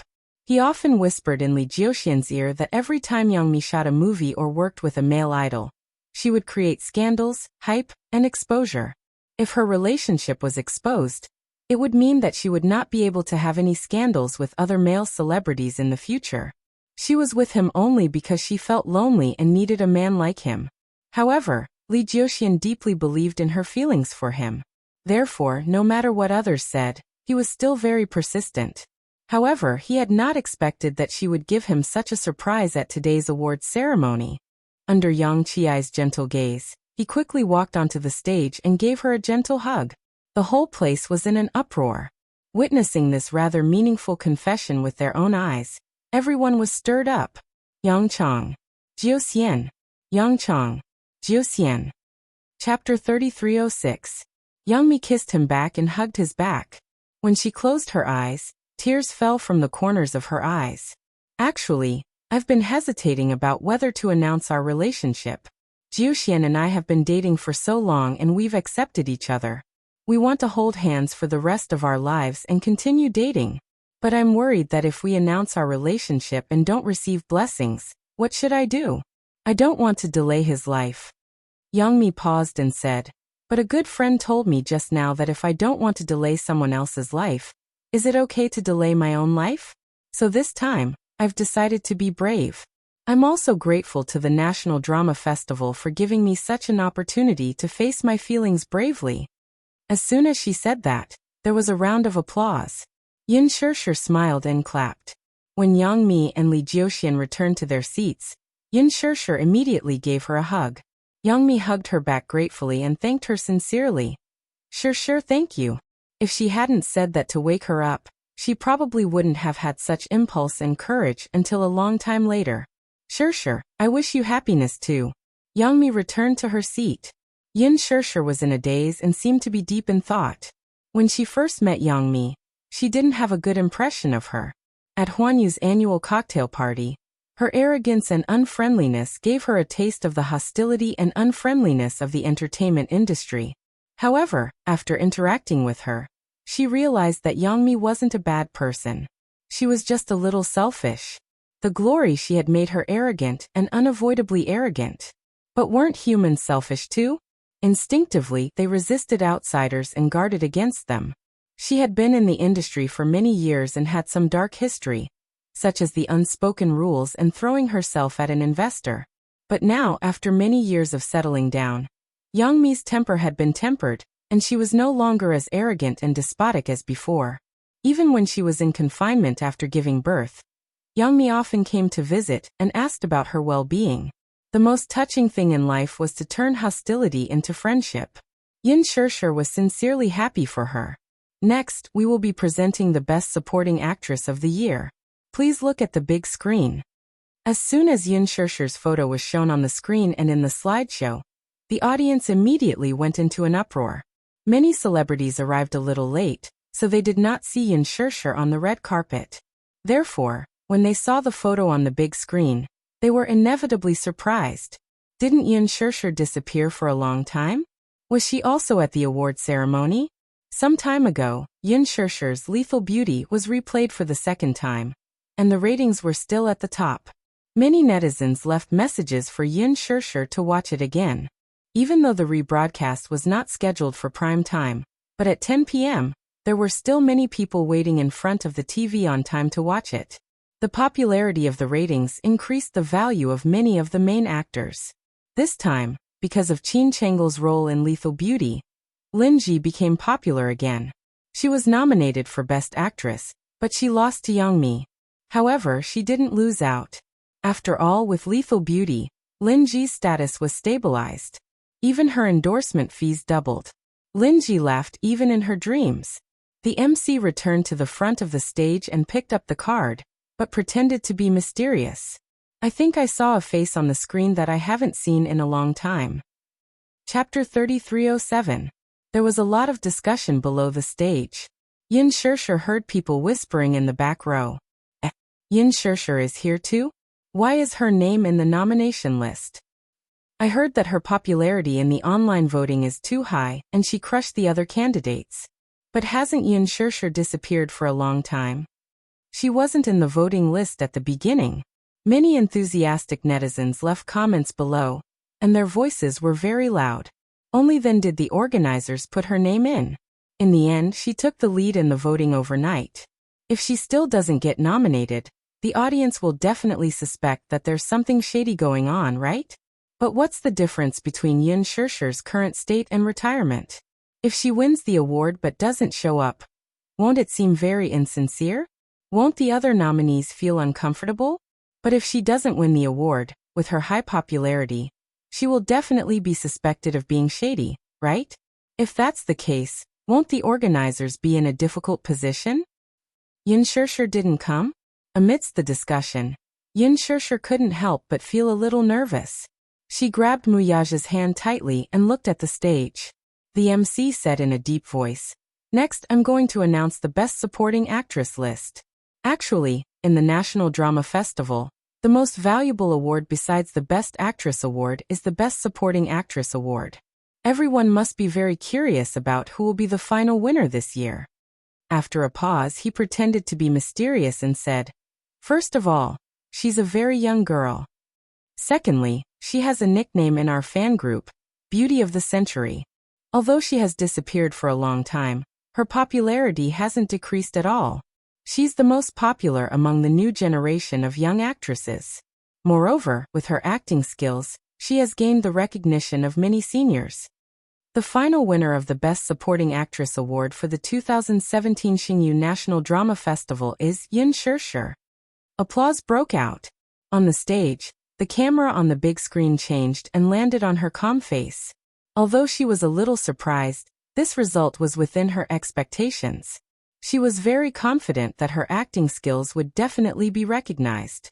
However, after confirming that she had won the Best Supporting Actress award, she still couldn't hide her excitement. Even though she pretended to be calm on the surface, her trembling fingers showed that she was still very nervous. Yin Shirshir. Yin Shirshir is here.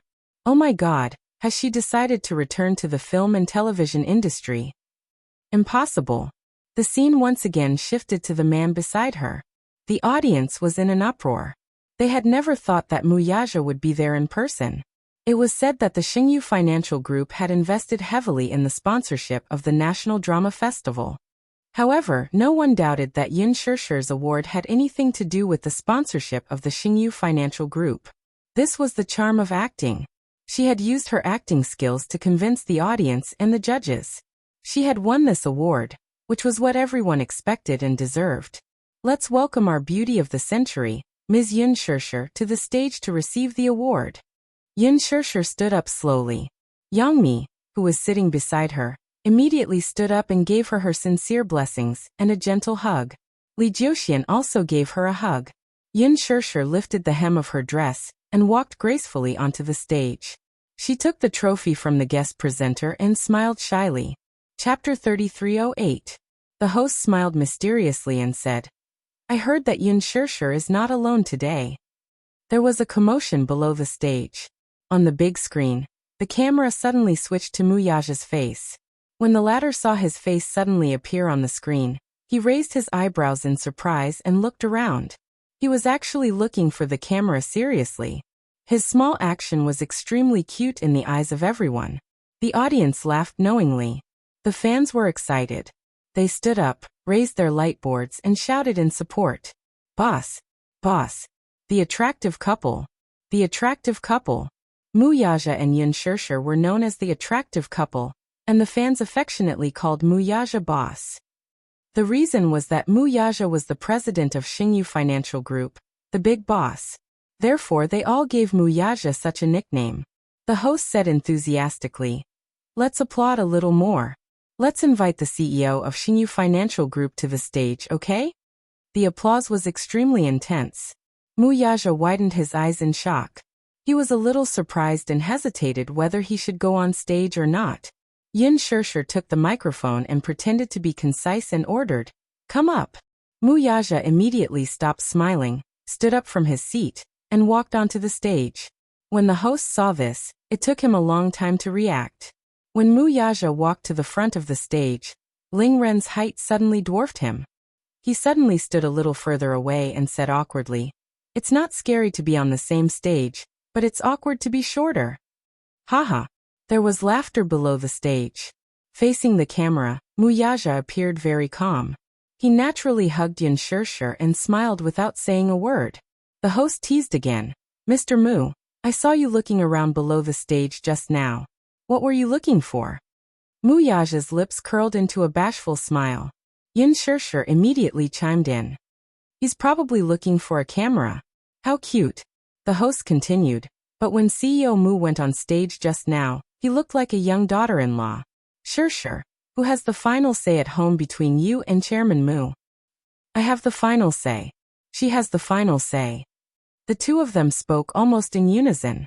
Pink bubbles suddenly floated in the air as the audience cheered.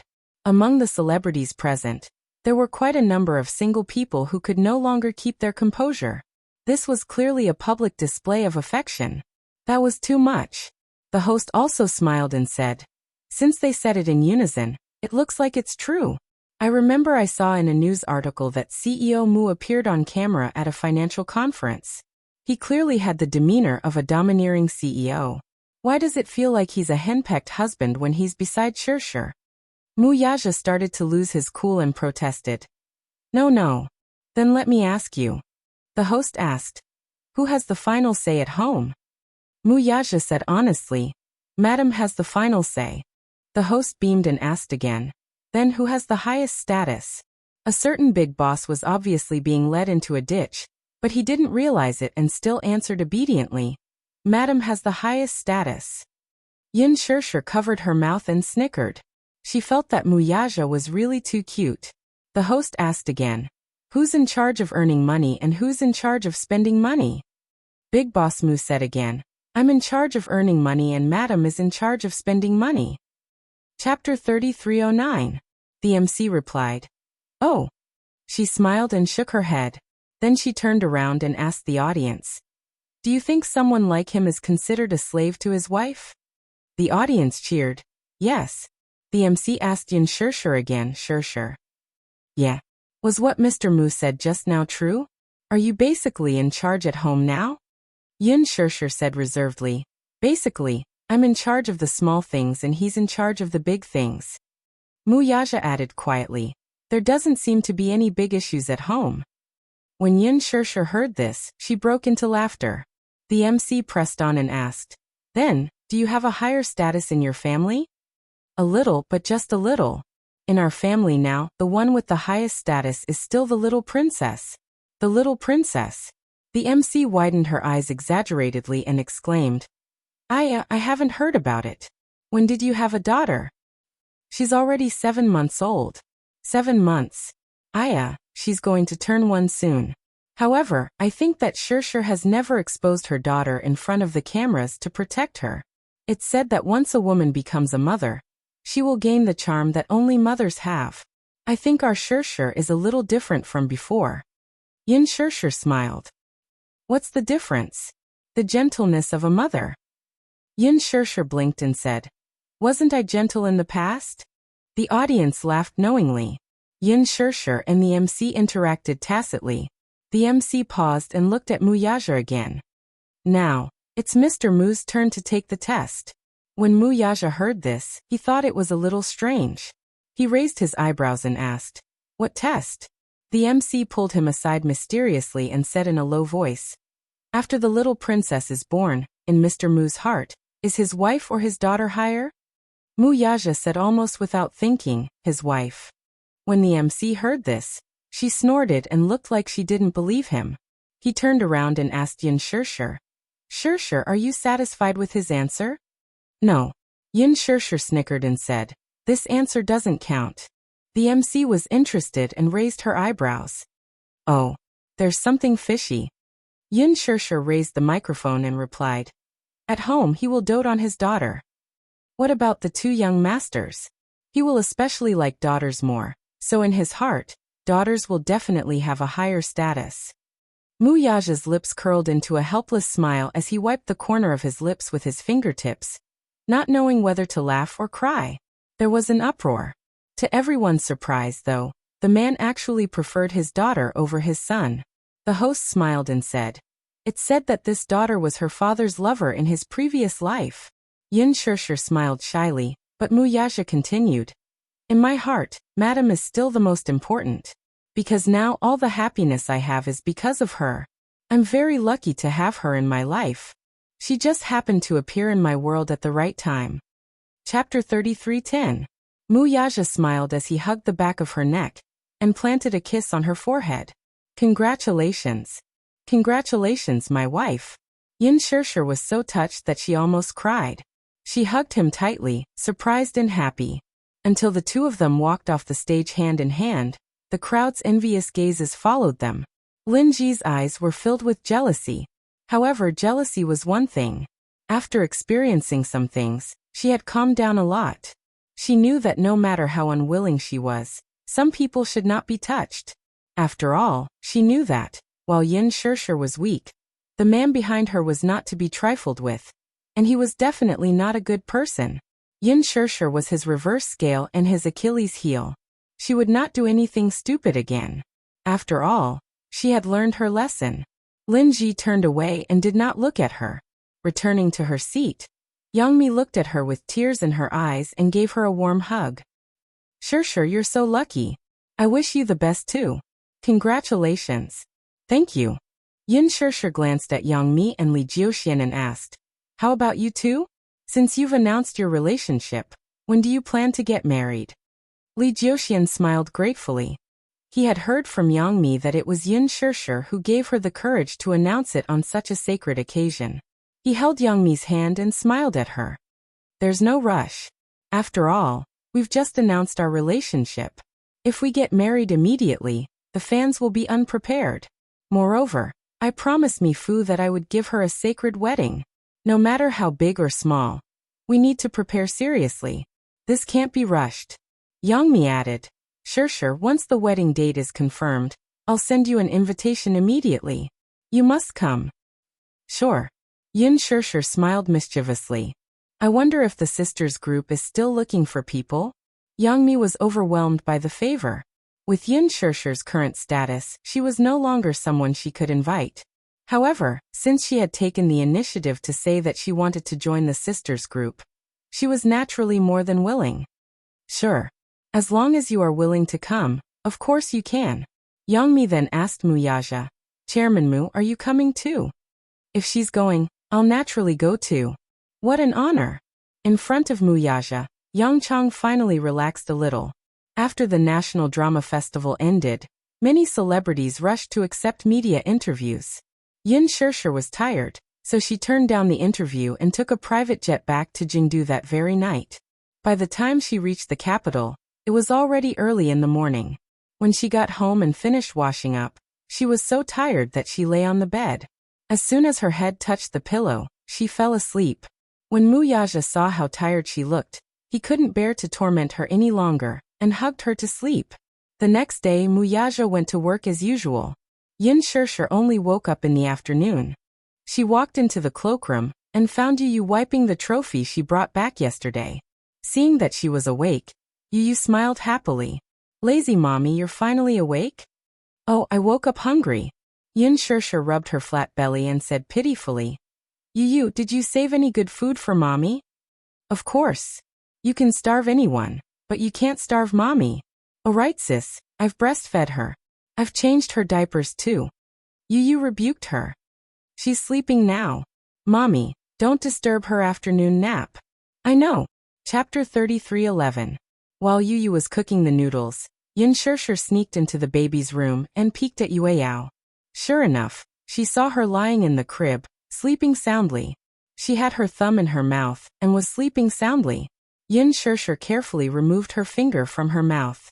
Yuyao opened her mouth, and with a pop a light blister popped out of her mouth. The blister was huge. She found it extremely rare. She gently poked it with her finger, and the bubble burst just like that. Yueyao subconsciously put her finger in her mouth again with relish. Yin Shirshir decided to ignore her. She got up and quietly left the room. After eating lunch, which was not considered lunch, Yin Shirshir walked to the cloakroom to choose her clothes. In the afternoon Mushi arrived. Yin Shirshir had already prepared everything. When she saw Mushi, she passed the necklace in the gift box to her and said, "Take a look." Mushi took it curiously and opened the box, only to see a beautiful necklace lying quietly inside. It's an item that I'm going to auction at tonight's charity banquet." As Yin Shirshir spoke, she pretended to be heartbroken and held her chest. "To be honest, I can't bear to part with it. Sigh, I quite like this necklace. Wouldn't it be a pity to auction it off for nothing?" Mushi's lips trembled. She looked up at Yin Shirshir and opened her mouth to say something, but no words came out. Yin Shirshir kept staring at the necklace and was reluctant to part with it, so she did not notice her expression. After Mushi was done with her makeup, she changed into a simple dress.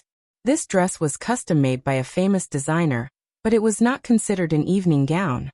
It was a typical socialite style. Attending a charity banquet did not have to be considered glamorous, but it was fine as long as one was steady and appropriate. After all, this was not an award ceremony. The focus was on the scenery and decency. The theme was charity, not beauty. Yin Shirshir had noticed Mushi's troubled expression for a long time. Ever since she arrived in the afternoon, Mushi had been absent-minded. She seemed to want to say something, but she kept hesitating. She asked suspiciously, "What's wrong with you?" "Ah, I see that you've been absent-minded, as if you have something on your mind." Yin Shirshir gestured for her to sit on the sofa. Mushi hesitated for a long time before dawdling over to her side and sitting down. However, she still looked restless. The air conditioning in the room was clearly turned on, yet her forehead was still covered in cold sweat. Yin Shirshir thought that she was not feeling well. "Not feeling well. No." She hurriedly waved her hands to explain, but her words were incoherent. Yin Shirshir laughed and said, "Mushi, if you're not feeling well, you don't have to accompany me. Go home and rest early." Yin Shirshir was concerned from the bottom of her heart. She was really concerned about her and was worried that she was not feeling well. Yet she was still putting up a strong front.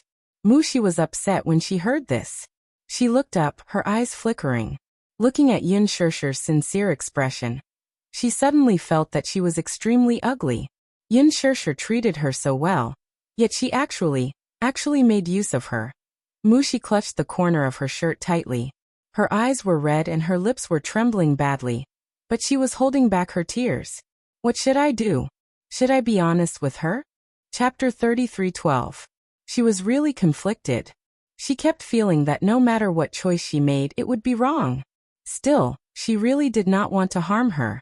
Still, if she did not do that, she really could not find a second way to save her parents. Still, while her parents' lives were important, was Yin Shirshir's life not important too? What if she met with danger? God knew what that man would do to her. She was so happy now, with 3 adorable children and a husband who loved her deeply. Was such happiness really going to be destroyed in her hands? But if she did not do that, what else could she do? What else could she do? She couldn't just watch her biological parents die. She really couldn't do it. She suddenly felt conflicted. She desperately wanted to save her parents, but she also began to hesitate. Was her decision right or wrong? If she really harmed Shershur because of her selfishness, she would definitely suffer retribution and die a horrible death. Mushi was at a loss for a moment. She covered her face with her hands in despair as tears kept falling from the gaps between her fingers. Seeing this, Yin Shershur's expression immediately tensed up. She grabbed her wrist and moved it away, only to see her assistant's reddened eyes. "What's wrong?" She hurriedly took a wet wipe and wiped her tears seriously. She asked anxiously, "Mushi, why are you crying? Did something happen?" Mushi looked at her with reddened eyes. The more she cared, the more guilt and uneasiness in her heart grew. She suddenly bit her lip and wanted to confess to her. "Shershur, my father, he..." However, just as the words reached her throat, they were blocked. She suddenly recalled that man's threat. If she told Yin Shershur, then her father would really die. Mom would die, too. Mushi hesitated again as she stared at her. Her mouth opened and closed for a long time, but no words came out of it. Yin Shershur looked at her anxious expression and misunderstood her. "What's wrong? What happened to your father? Is he sick?" Startled, she turned her face away abruptly and closed her eyes. Slowly nodding, she uttered in a hoarse voice, "Yes." Yin Shershur laughed when she heard this. "Is it because of this? Why didn't you tell me earlier?" As she spoke, she took her wallet from the side. As she rummaged through her wallet, she asked, "When did this happen? What's wrong with your father? Is it serious?" She nodded with difficulty. "Yes, it's a little serious. The medical fees aren't enough, right? That's why you don't look well these days. You must be worried." Yin Shershur suddenly took out a bank card and handed it to her, saying, "There's some money in this card. If you don't mind, you can use it to save yourself." Mushi's eyes fell on the bank card. Tears streamed down her cheeks as her lips trembled violently. "I don't want to." How could she accept it? What right did she have to ask for it? She shook her head. "I don't want to. Are you being polite with me?" Chapter 33:13. I can't take it." Mushi pushed the card back and shook her head frantically. Shershur, I can't take it from you. Why are you being so polite with me? Just treat it as a loan." "My dad." Mushi gritted her teeth and hesitated for a while. In the end, she did not have the courage to tell her everything. Instead, she said with difficulty, "My dad is fine." "Then, I've noticed that you don't look well these past 2 days." Yin Shershur smiled. "If you're unhappy about something, feel free to tell me." Mushi was flustered. She hurriedly stood up and said, "I'll go to the washroom." "Oh." Yin Shershur watched in a daze as she suddenly stood up and hurried into the washroom. She was a little confused. Mushi dashed into the washroom and locked the door from the inside. She held onto the counter for support as tears streamed down her face. She bit her lower lip hard and covered her mouth uneasily. Looking at the mirror, her eyes were redder than ever. Yu walked over and saw Yin Shershur sitting on the sofa. She was dressed neatly and had light makeup on. He asked curiously, "Mommy, are you going out today?" Didn't I tell you before that there's a charity banquet tonight?" The little lad tilted his head curiously and was a little puzzled. "Are you going alone?" Yin Shershur said, "Mushi will accompany me." Yu frowned but did not say anything. There was actually no need to attend a charity banquet. Most charity banquets appeared to be for charity on the surface, but they were not serious banquets behind the scenes. Many powerful entrepreneurs would attend charity banquets. Hence, many female celebrities would often use charity banquets as an excuse to travel among the big shots of the business world in search of potential investors. If they could hook up with a potential investor, it meant that they would have a meteoric rise in their career. Many entertainment companies would also try their best to push their artists into such banquets in order to broaden their network. These entrepreneurs, under the guise of charity, could establish a positive image in front of the public by doing charity on the surface. Behind the scenes, they could use this banquet to look for potential partners. It was the best of both worlds. Still, since Mushi was with him, he believed that nothing would go wrong. Yu asked, "When is Mommy coming back?" I'll be back as soon as the party is over. Just as she finished speaking, Mushi walked out of the washroom. She smiled at Yun Shirshir and said, Shirshir, the car is waiting for us. Let's go. Yun Shirshir nodded and said to her, Wait, I'll go get the necklace. Mushi's face froze for a moment before she nodded unnaturally. Yun Shirshir took out the jewelry box, only to see her assistant standing at the door, biting her nails nervously. She furrowed her brows. Mushi, what's wrong? I'm afraid I won't make it in time. Didn't you say 8 o'clock in the evening? Go early or you'll be late. As she spoke, she held Yun Shirshir's hand and said, Let's go. Yun Shirshir did not think much of it. She nodded and followed her assistant to the entrance of the villa. She looked around but did not see the waiting car. Curious, she asked, Where's the car? It's parked on Zongheng Road. So far. Zongheng Road was a kilometer away from here. Why was it parked so far away? Chapter 33:14. She did not know that because Xiangti Walk was surrounded by surveillance cameras, the car was parked in a secluded area to avoid being noticed. Mushi said, Security is tight here.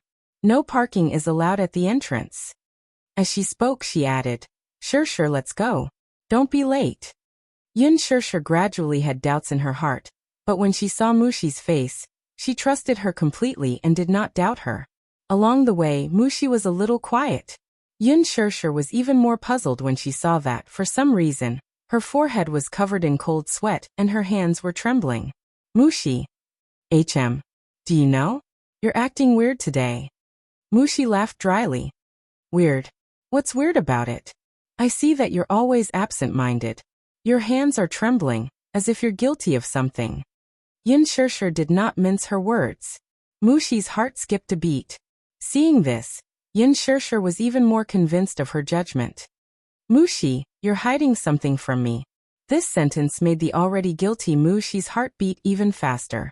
She turned her face away, feeling even more embarrassed. Shirshir, what nonsense are you talking about? What can I hide from you? If I knew, I wouldn't be so curious. Yun Shirshir suddenly asked, Mushi, could it be that you've encountered something that you're too embarrassed to talk about? No. I thought that I should be the person you trust the most. Pausing for a moment, she continued slowly, but you rarely mention anything to me when you're in a difficult situation. Could it be that I'm not trustworthy?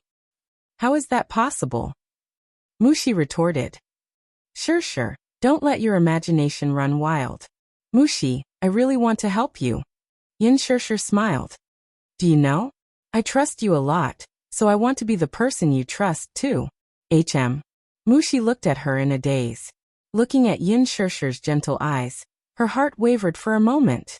She clenched her fists tightly and trembled all over. Not far away, a black car slowly drove over. Mushi turned her head to take a look at the car's license plate.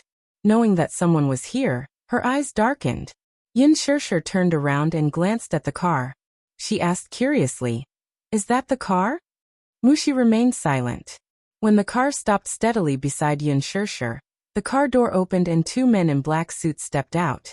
Yun Shirshir couldn't help but take a few steps back in shock. She was shocked, not because the car appeared too suddenly, but because there was a very cold murderous aura on the two men. He gave off a feeling that he had come with ill intentions. The two men walked up to Yun Shirshir and said coldly, Get in the car. Her cold tone made her feel conflicted. She took a few steps back and looked at her assistant, only to see the latter turn around all of a sudden and open her mouth, seemingly mouthing something to her. Run, run.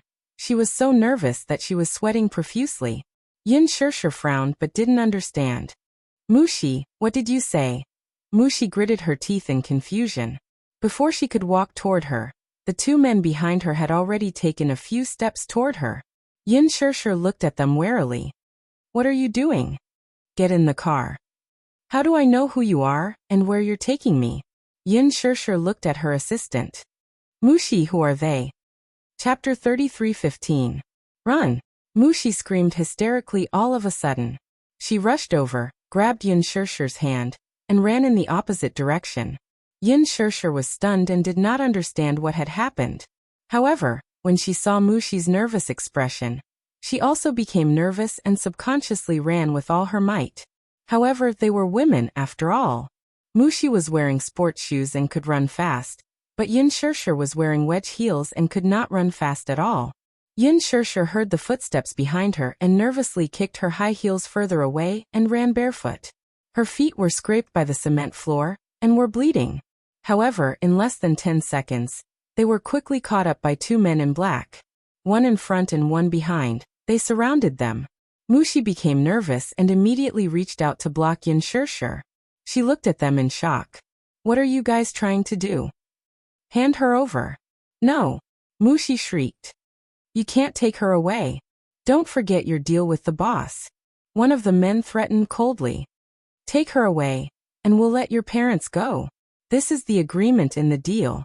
Mushi bit her lip hard and stood firmly in front of Yin Shirshir. Her eyes were red. You can't hurt her. You're not allowed to say anything. This is an order. One of the men kicked her away and she fell to the ground. Yin Shirshir was about to help her up when the other man stepped forward and pulled her in front of him. He took out a pair of handcuffs and tied her hands behind her back, not allowing her to struggle. Mushi shrieked when she saw this. No. Yin Shirshir was even more baffled. She did not know what kind of drama was going on. Why would two men appear out of nowhere with such menacing looks? She panted and questioned. Who are you guys? Yin Shirshir, our boss wants to see you. Tie me up and bring me to see him. Compared to Mushi's panic, Yin Shirshir was much calmer. She sneered and said, Is this your boss's sincerity? This is the boss's order. What's your motive? Yin Shirshir looked at Mushi and asked anxiously, Mushi, what's going on? Mushi was scared out of her wits. Trembling, she broke down and cried, Shirshir, I'm sorry. I'm sorry. I'm sorry. She kept apologizing desperately, but Yin Shirshir was even more confused. She did not know what she was apologizing for. Why are you apologizing? Shirshir, I'm sorry. I'm sorry. I'm really at my wit's end. That's why I'm feeling dizzy. What exactly are you talking about? Before Yin Shirshir could understand the situation, the man behind her grabbed her hair and pulled her toward the car. Let go. She roared. Don't touch me. Shirshir. Mushi pounced forward and knelt in front of the two men. She kept kowtowing and begging. Don't hurt her. I'm begging you. I'm begging you. She's innocent. The man kicked her away. Mushi clutched her chest and fell to the side. When she saw Yin Shirshir being stuffed into the car, she endured the pain and pounced on the car door. I'll go with you, okay? Let her go. Please let her go. Chapter 33:16. However, the man ignored her and slammed the car door shut. Her hand was pinched hard by the door. Mushi let out a shrill shriek. The man walked in front of her and kicked her in the chest. The next moment, her body was like a piece of broken paper as she flew out and hit the stone wall at the side. The back of her head hit the stone wall hard. An earth-shattering darkness enveloped her. Her body went limp, and she slid down the wall to the ground.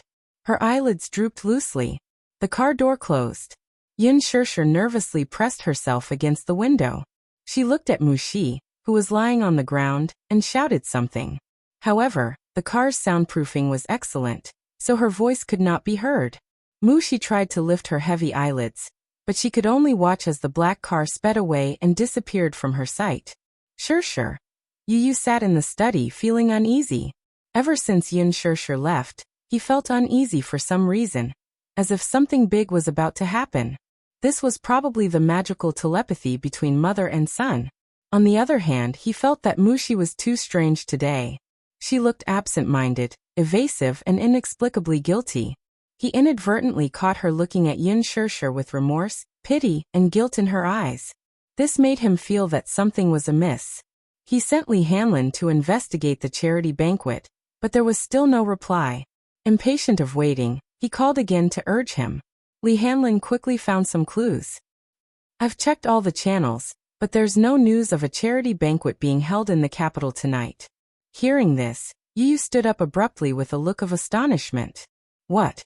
Yu, the charity banquet you mentioned doesn't exist. What's wrong? What's your motive for asking about this? My mommy said. Yu suddenly felt his throat go dry. My mommy said that we're going to attend a charity banquet tonight. Impossible, Lee Hanlon said. There's no charity banquet. How is that possible? Shit. Yu suddenly realized something. Just as she was about to hang up the call, she suddenly thought of something and ordered. Mushi. Hanlon, check this person's IP address for me right now. Find out what's her IP address. Yes, I understand. Sensing the anxiety in his tone, Lee Hanlon didn't ask any more questions, and immediately agreed. Yu rushed out of the door and chased after Yin Shirshir. At the fork in the road, he deliberated for a few times and a road map appeared in his mind. One road led to the city center, while the other led to the remote southern suburbs. He immediately ran along the secluded road the next day. After running for an unknown amount of time, he saw a person lying on the ground from afar. He was shocked and immediately chased after her. It was only when he got closer that he realized that Mushi was unconscious on the ground. Mushi. Yu stopped in his tracks and walked toward her. After the vigorous exercise, he suddenly stopped. His heart skipped a beat as he felt his heart palpitate. He frowned and clutched his chest tightly. He staggered to her side and half knelt on the ground, his body on the verge of collapsing. He endured the discomfort and reached out to pat her face. Wake up. For a long time, there was no reaction from her. Chapter 33:17. Yu leaned against the wall weakly, until he saw a pair of high heels lying on the floor not far away. He immediately forced himself to walk over and pick them up. He immediately recognized them as his mommy's high heels. He would occasionally tidy up the cloakroom for his mommy, so he recognized them. Oh no. Yu immediately called Lee Hanlon, but the other party replied that they could only trace the IP address to an overseas IP. Hence, their ability was limited and they could not find the final IP address. Even Lee Hanlon could not find it. It seemed that this had something to do with the dark web. A white light flashed across Yu's mind. He realized something and immediately called Gong Jie via video call. The video call was quickly connected. Gong Jie was a little surprised that he would take the initiative to call, but before he could ask, Yu quickly explained the situation to him succinctly. The more it was like this, the calmer Yu was. He knew very well that if he lost his composure, the situation would be even more out of control. Yu said in a low voice, I suspect that this matter has something to do with Dietrich. Gong Jie's heart skipped a beat when he heard this. He immediately said, if it's really Dietrich's doing, then sister is temporarily safe. His target must be you. Yu, protect yourself well. I'll start investigating right away. Okay. Yu ended the call and sent a location to Muyaja. However, he soon fainted from exhaustion. After Yin Shirshir was forced into the car, her hands were tied behind her back, her eyes were blindfolded, and her mouth was taped. However, even if they did not seal her mouth, she would not foolishly scream. The car drove for a long time. She was on tenterhooks as she did not know where this car was taking her. Kidnapping? Yin Shirshir thought carefully, and felt that there were many suspicious points about Mushi. Especially today, when she stammered and evaded the topic. She looked very guilty, but for some reason, her gaze toward her was filled with regret and hesitation. Previously, when she gave her the invitation, her expression was very strange. She wanted to give it but did not want to at the same time. When she said that she did not want to attend, Mushi looked very anxious. When she said that she wanted to attend, Mushi's eyes were filled with hesitation and regret. Although it was a charity banquet, the car in charge of picking her up was so far away and so remote. Moreover, when the car stopped beside her, Mushi seemed to know that something like this would happen. She even mouthed the words to tell her to run. Yin Shirshir recalled the conversation between the two men and Mushi. Deal and agreement. These two terms clearly indicated that Mushi and these two men knew each other. She was betrayed? Thinking of this possibility, she bit her lower lip in despair. She trusted her assistant so much, but in the end, the person closest to her betrayed her. At this thought, Yin Shirshir's heart turned cold. It was as if her blood had been sucked away. Along the way, she kept calculating the distance in her heart. The car drove for more than half an hour. At this speed, they had driven about 60 kilometers. Finally, the car came to a steady stop and she was forced out. Immediately after, she heard the sound of a ship's engine. The pier? The port? Judging the time, it was already evening. Chapter 33:18. She struggled repeatedly as the two men held her down on both sides. According to Mu Shi, the charity banquet was held on a cruise ship. Could it be that they were going to send her on a cruise ship? If that was the case, it would be impossible for her to escape from the vast sea. Should she jump into the sea? That was the same as courting death. To her, a cruise ship was simply a prison on the sea. Her struggles were not worth mentioning to the two men. The more she struggled, the more ruthless they became. With a chop of a hand, she only felt a dull pain at the back of her neck. Her brain instantly went numb and she fainted. When she woke up again, she opened her eyes and found herself in a luxurious room. The thing that was used to cover her eyes and seal her mouth was gone. Beside her, a group of unfamiliar women were busy. Just as she was about to sit up, she realized that the handcuffs on her wrists were still there. She had a splitting headache.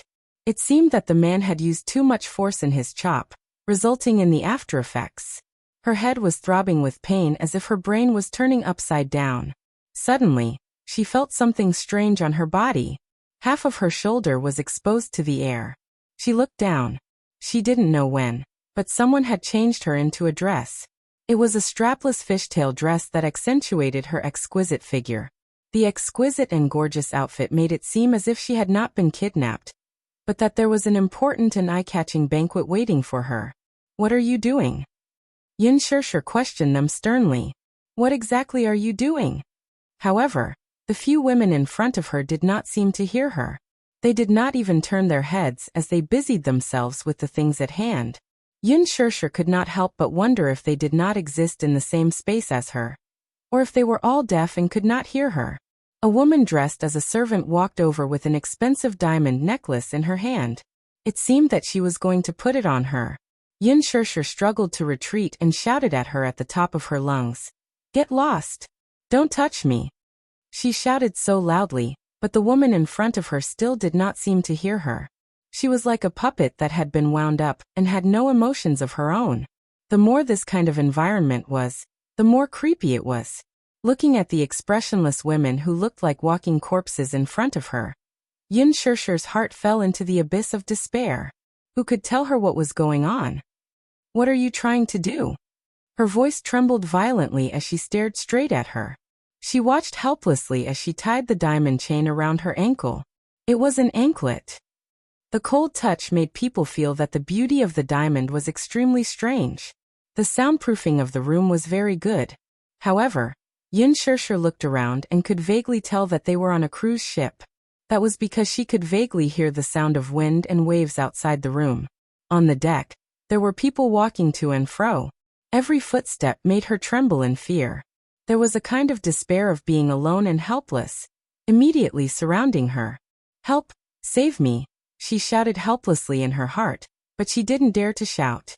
Every minute and every second passed extremely slowly. However, she didn't know what she was about to face. Chapter 33:19. After the women packed up their things, they left one after another. She was the only one left in the huge and luxurious room. Yin Shirshir was in a state of torment. She leaned against the headboard and shivered. She wanted to stay calm, but forgive her. In such an unfamiliar and cold environment, she didn't know if this would be the last moment of her life. After an unknown amount of time, the sound of footsteps came from outside the room. The footsteps stopped outside the door, and the next second, someone pushed the door open and walked in. She saw 2 rows of black-clothed men enter in a single file. The last man who walked in wore a long coat and combed his hair back. He looked old, about 50 years old. His face was full of wrinkles. At the same time, a ferocious-looking blade stretched across half of his face. His facial features were deep, and it was obvious that he wasn't of Asian descent. He wore sunglasses and held a cigar between his fingers. He looked aggressive, and it was obvious that he was a vicious person. One's appearance was born from one's heart. She believed in this saying. Some evil people could be told at a glance that they were evil people who committed all kinds of crimes. For example, this man had a pair of thick, messy eyebrows and downturned lips, giving people an unapproachable feeling. His subordinates seemed to be in awe of him. They kept their heads down and didn't dare to look him in the eye. Yin Shirshir looked at him, and her heart skipped a beat. She guessed that it must have been her idea to kidnap her here. She sized him up for a while, and the man was doing the same. He stared at her for a while through his sunglasses. Even with the sunglasses, it couldn't hide his sinister gaze. It was hair-raising. Yin Shirshir was a little shocked by his gaze. Her lips trembled as she gritted her teeth and asked, "Who exactly are you?" The man exhaled a puff of smoke. He narrowed his eyes and took off his sunglasses. His eyes were like an eagle's beak, and they were aggressive. When he opened his mouth, a thick smoke came out. However, what came out of his mouth was an authentic American accent in English. This woman's model isn't bad. Yin Shirshir knew that he didn't understand English, so she questioned him in fluent English. "Who are you?" "Oh, you can speak English." The man was a little surprised. He raised his hand and took another deep puff of the cigar. Amidst the smoke, he looked at her again and seemed to be very satisfied. "You don't need to know who I am. Then, why did you bring me here?" "Haha. You don't have to ask about this." "Why can't I ask?" The man smiled coldly and snorted. "Because? You are an object. Because you are an item. An object doesn't need to think." Yin Shirshir's heart skipped a beat when she heard this. She was even more confused and couldn't figure out what his purpose was. Item. She was not an object at all. Yin Shirshir wanted to say something, but the man turned around and quickly left the room. The door closed again, isolating her from the world. Yin Shirshir sat on the spot in a daze, her heart in a state of extreme panic. The sound of the waves outside the window became clearer and clearer. She closed her eyes in despair. She only hoped that she would be taken away from here as soon as possible. When Yu woke up, he was in the hospital. Muyaja and Xiaoyichen were sitting by the bed. When they saw that he had woken up, they immediately surrounded him. Chapter 33:20. Xiaoyichen asked, "Yu, are you alright? By the time Daddy and I arrived, you had already fainted. You scared me out of my wits." Yu immediately sat up and surveyed his surroundings. Realizing that he was in a hospital, he asked anxiously, "What time is it now?" 9 p.m. 9 p.m. It had been 3 hours since they lost contact with his mother. Yu broke out in a cold sweat. He did not know if his mother was safe or not. For 3 hours, no news was the best news. He suspected that this was Dietrich's doing. If that was the case, then he must have taken his mother away to target him. What if that was not the case? If the person who kidnapped Mommy wasn't Dietrich, then Mommy's safety wouldn't be guaranteed. "Where is she?" Yu immediately looked up. "Where's Mushi?" Muyaja coldly replied, "She's already awake." "Is she under control?" "Yes, she's right outside." Yu immediately lifted the blanket and got out of bed. He did not even bother to put on his shoes as he walked to the door. Mushi had woken up and was sitting on the bench with a dazed look on her face. 3 or 4 men stood around her, watching her intently. Yu's face turned cold when he saw her. He quickly walked up to her, grabbed her collar, and pulled her to him. "Mommy trusted you so much, but what about you? What did you do to her?" Yu enunciated each word clearly. "You betrayed her. You betrayed her." Mushi's face broke down when she heard this. Tears rolled down her cheeks continuously. "I know, but I really had no choice. I didn't want to. I don't want to hear this nonsense." Yu questioned sternly. "Who took Mommy away? Who are those people? Tell me everything you know." Mushi shook her head in despair. "I don't know. I really don't know anything." Just now, Muyaja had interrogated him, but he didn't get any useful information. Mushi told him everything she knew and what she could, but the information she got was very little. Muyaja did not know what had happened. Mushi was incoherent throughout and could not provide any information. "That person only asked me to send Shirshir to the port under the pretext of attending the charity banquet. I didn't want to at first, but he video called me. I saw with my own eyes my father being tied up in the dark room, and one of his fingers being chopped off while he was still alive." Mushi recalled that scene and was scared out of her wits. She immediately agreed to do as he instructed. That person said that if she didn't do as he asked, He wouldn't be able to guarantee what he would do to her father in the next video call. This is too cruel. She cried herself hoarse. I was scared out of my wits. I was scared, so I acted foolishly. I know I'm in the wrong. I know I'm in the wrong. I didn't know it would cause such serious consequences. Yu was even more furious. Then, why didn't you say anything? Since you know that that person is cruel. How can you bear to put my mommy through a mountain of swords and a sea of fire? Mushi was stunned and her tears flowed even more violently. I don't want to see your hypocritical tears. Chapter 33:21. Mushi trembled in fear. Even though the person standing before her was no more than 8 years old, the aura he exuded was enough to stun her. Muyaja pulled him into his embrace and gently caressed his hair as he consoled. Yu, don't be afraid. Even though at this moment his heart was in a mess, Yu trembled in anger.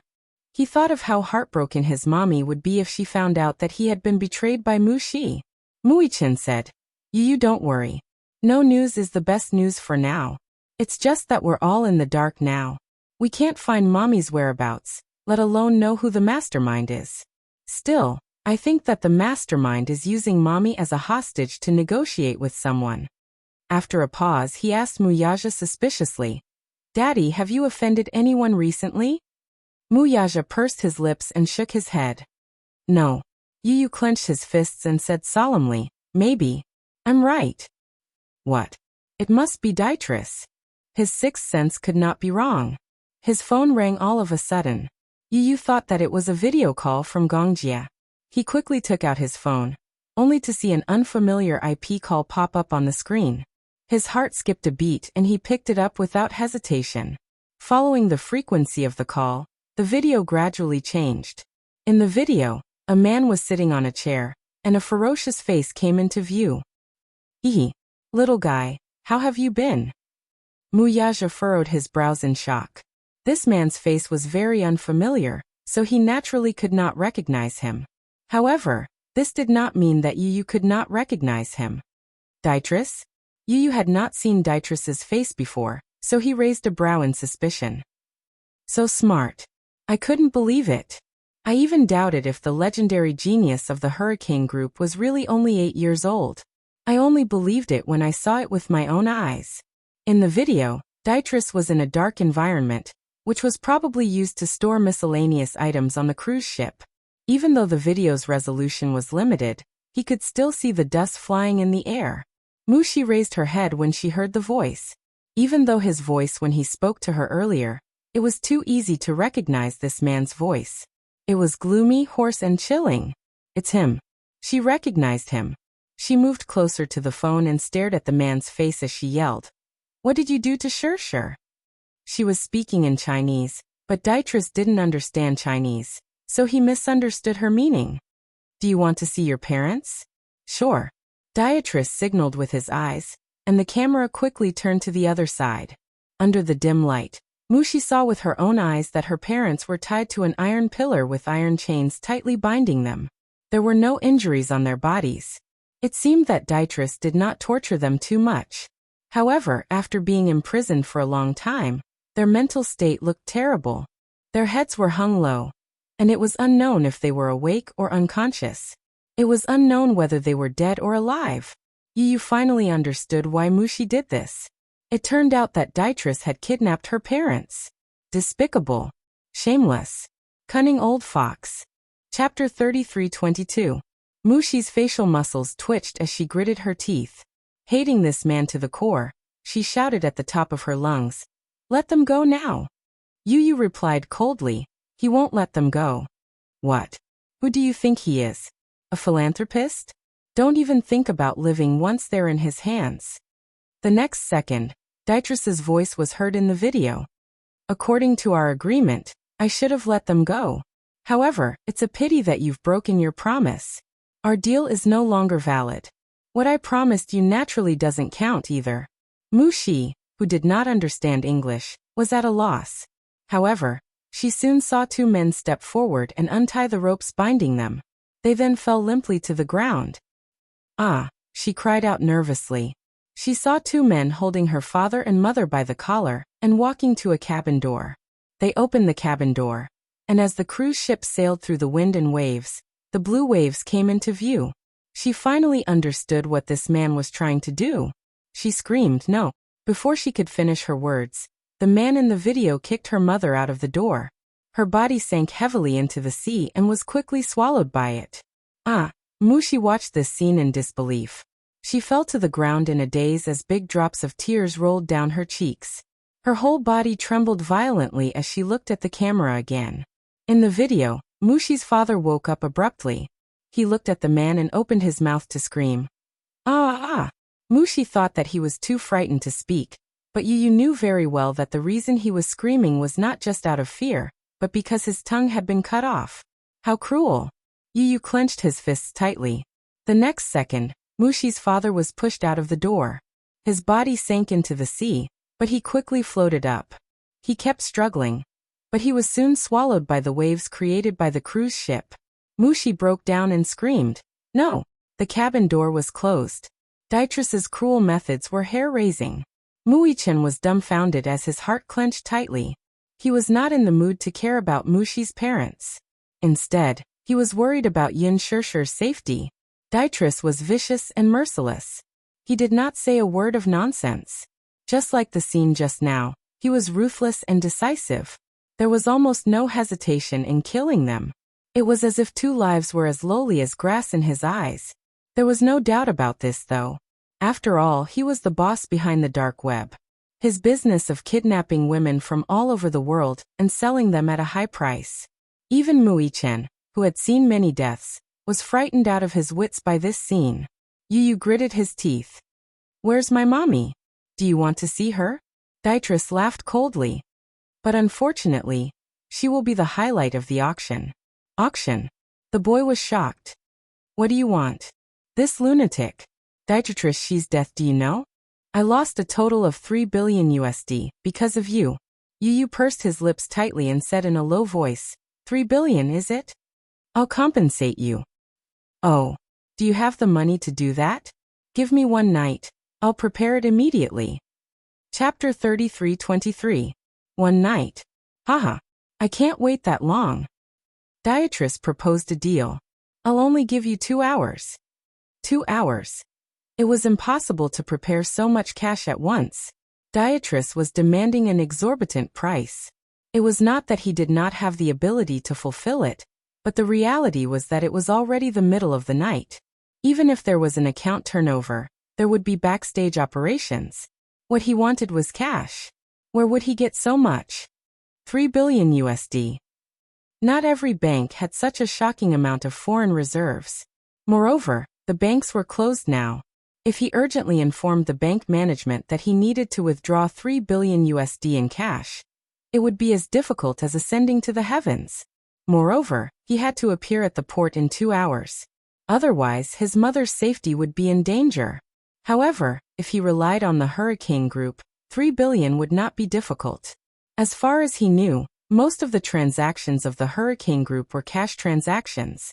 Therefore, for the Hurricane Group, it would not be difficult to come up with 3 billion in cash.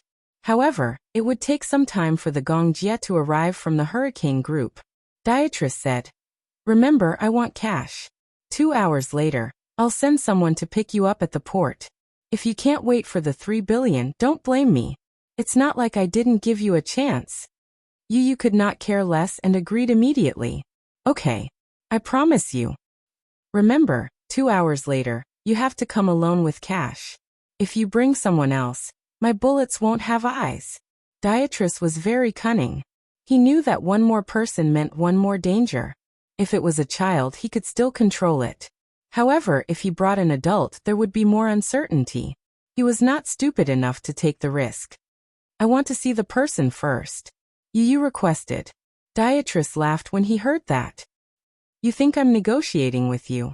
We're both businessmen. You've put forward your terms, so why can't I put forward my terms?" "You're wrong. This is not a transaction. Even if it's a ransom, you have to let me see that the person is safe. Dream on." Dietress was firm. "Remember, I'm only giving you 2 hours. If you don't come in 2 hours, you can wait to collect the corpse." At the last moment of the video, It stopped at Dietrich's cold and arrogant laughter. After ending the call, Yu bit her lip and looked up at Muyaja. Daddy, can you prepare so much cash within an hour? 3 billion? Muyaja took a deep breath. Time is a little tight, but it's not like we can't think of a way. What he said meant that it was impossible to raise so much cash within an hour. He was well aware of Muyaja's financial situation. He had 3 billion USD in foreign exchange reserves. However, even if he had the authority, it was impossible for him to withdraw so much cash in such a short time. Dietrich was giving him a hard time. What did this mean? It meant that he already had a plan for the next step. There's no time. Yu said. If you really don't have enough time to prepare, it's okay. I'll go alone. No. Muyaja rejected her without thinking. How are you going to get there? If he went alone, he would just be throwing his life away. Chapter 33:24. Of course it's to negotiate with him. How are you going to negotiate with him if you don't have a single cent? Although Dietrich's methods are cruel, he will never make a losing deal. He won't kill me so easily. I'm doing this to buy time. Yu paused for a moment and said, I've already contacted Uncle. If nothing goes wrong, he should be here tomorrow morning. Impossible. Muyaja was resolute. Even if someone has to go, it should be me. Daddy, the person Dietrich wants to meet is me. This is between him and me. Mommy's life is in his hands now. You won't be of any help if you go. The person Dietrich wanted was him. He knew very well that if Muyaja rashly went, he would only anger that cunning old man. But he was different. Dietrich was targeting him. He was confident and believed in Muyaja and Gongjie. The purpose of leaving Muyaja behind was to let him help Gongjie. He was going to buy time. Opportunity always came with danger. How could one catch a tiger cub without entering the tiger's den? Yu smirked and said, This is my fault. It's my fault for not killing him. I implicated Mommy. Since that's the case, I should take responsibility. Muyaja squatted down and grabbed his shoulders tightly. You want me to watch you take the risk? I won't be stupid enough to do something I'm not confident in. Daddy, don't you know me? Yu pretended to be relaxed. Daddy, don't tell me you don't believe me? Muyaja was silent for a moment. Muichen suddenly said, Daddy, I'll go with you. No. Yu said, You can't go. You'll be sending yourself to death. Yu, we can't go without either of us. I'll go with you. Trust me, I can definitely protect you and Mommy. Are you crazy? Yu said angrily, Do you know where that is? Do you even understand him? Do you know how dangerous a person he is? You say it so casually, but the real situation is very dangerous. Do you understand? Of course I know. Muichen interrupted him. Holding his hand, he smiled and said, That's why I want to be with you. It's because I know it's very dangerous, so I can't let you go alone. He held Yu's hand tightly, his eyes filled with sincerity. You listen to your brother, okay? Otherwise, I'll feel like a useless person. Yu looked at him and saw the determination in his eyes. He couldn't refuse anymore. The telepathy between the twins allowed him to see Muichen's firm conviction. Suddenly, he held his hand tightly and smiled. Okay, let's go together then. Muichen was elated. Seeing that Yu had finally relented, he nodded heavily. Yu said to Muyaja, Daddy, you'll be in charge of sending us to the port. Then, get Uncle as soon as possible. Xiao Yichen and I will be waiting for you. Impossible. Muyaja gritted his teeth and said, I can't do it. He couldn't do it if he went with them and his life was uncertain. He couldn't lose any of them. Chapter 33:25. Yu suddenly hugged him and hugged his shoulders. His eyes were red as he said, Daddy, I'm begging you, okay? Trust me this time and trust your two sons' abilities. Muyaja clenched his fists tightly. He suddenly released them and gently hugged the two little lads. Wait for me. Okay. 2:00 in the morning. It was midnight. The night was dark and gloomy. Dark clouds covered the moon, and it looked like it was going to rain heavily. The car sent Yu and Xiao Yichen to the harbor early and left quickly. Xiao Yichen held onto Yu's hand tightly and didn't want to let go. The two little lads stood at the harbor. The night wind was very strong and the cold sea breeze made their cheeks hurt. You do you know? Actually, I'm not stupid at all. Most of the time, I know a lot. It's not like I don't know how to solve those math problems. Yu was stunned and turned to look at him. Memories of their first encounter flashed through his mind. The two of them sat on the Ferris wheel and faced each other. He clumsily counted with his fingers in front of Yu when they were faced with a math problem. Yu mocked him mercilessly. You're not smart enough, so you're using your height to make up for it. From the first time they met, Xiao Yichen had the impression that he was stupid. What's 4 plus 5 plus 6 plus 7 plus 8 plus 9 plus 10? I'll give you 10 seconds to figure it out. Little Yichen immediately began to count them one by one with a serious look on his face. Yu looked at him speechlessly. He thought to himself, did this brother of mine really come from the same womb as me? How can he be so stupid? But what was the truth? Xiao Yichen wasn't stupid. On the contrary, he was very smart and knew how to pretend to be stupid. That was why he had an excuse to pester Yu and kept asking him to teach him math problems. At that time, Yu wasn't close to him and his daddy. It seemed that this was the only way to get close to his arrogant younger brother. However, as the older brother, he always seemed to be looked down upon by his younger brother. Now he didn't want to be looked down upon. He wanted Yu to know that even though he wasn't as smart as him, he had the ability to protect him and his mommy. Yu, daddy, mommy, and I live together in the same house together, what do you think? He still remembered how he stood in front of him and confessed his feelings. I like it very much. I like mommy and I like you. I want to live together as a family. Like this. That's the feeling of home, isn't it? I definitely won't snatch your mommy from you. On the contrary, you'll still have daddy's love and my love. Between the three of us, we'll spoil you, okay? Yu snapped out of his thoughts and smiled, but his eyes were tearing up. He was a clear-minded person.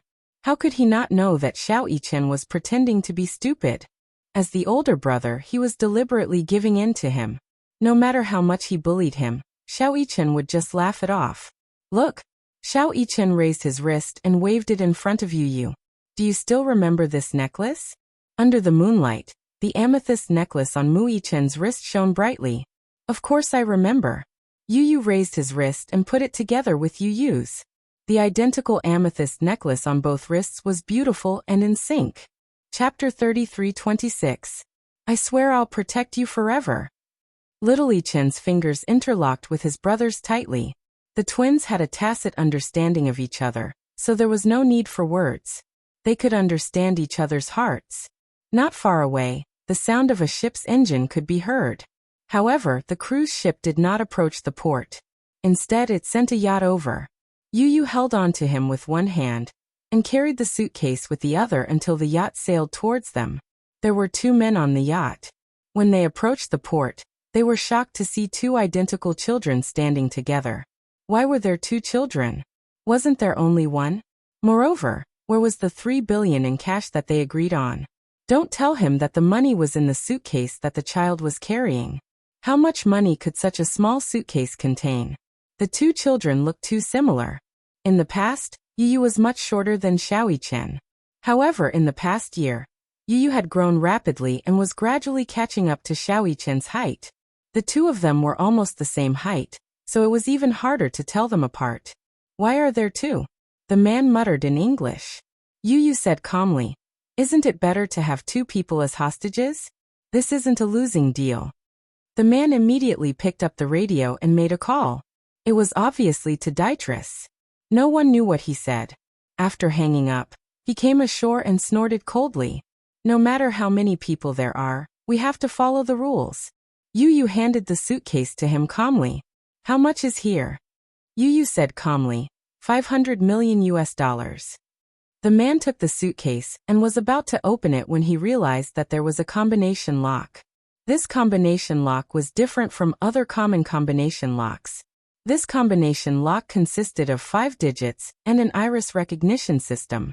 It was difficult to crack a 5-digit combination lock. Moreover, it was set up by Yu. Combination lock? The man ordered in broken Chinese. What's the combination? Who do you think you are? You can't tell me the password until I see your leader in person. Yu wasn't stupid. He knew that if he wasn't prepared to pay that much money, Beatrice wouldn't let him board the cruise ship. Then he wouldn't be able to see his mother, let alone negotiate with Beatrice. Therefore, he specially prepared $500 million.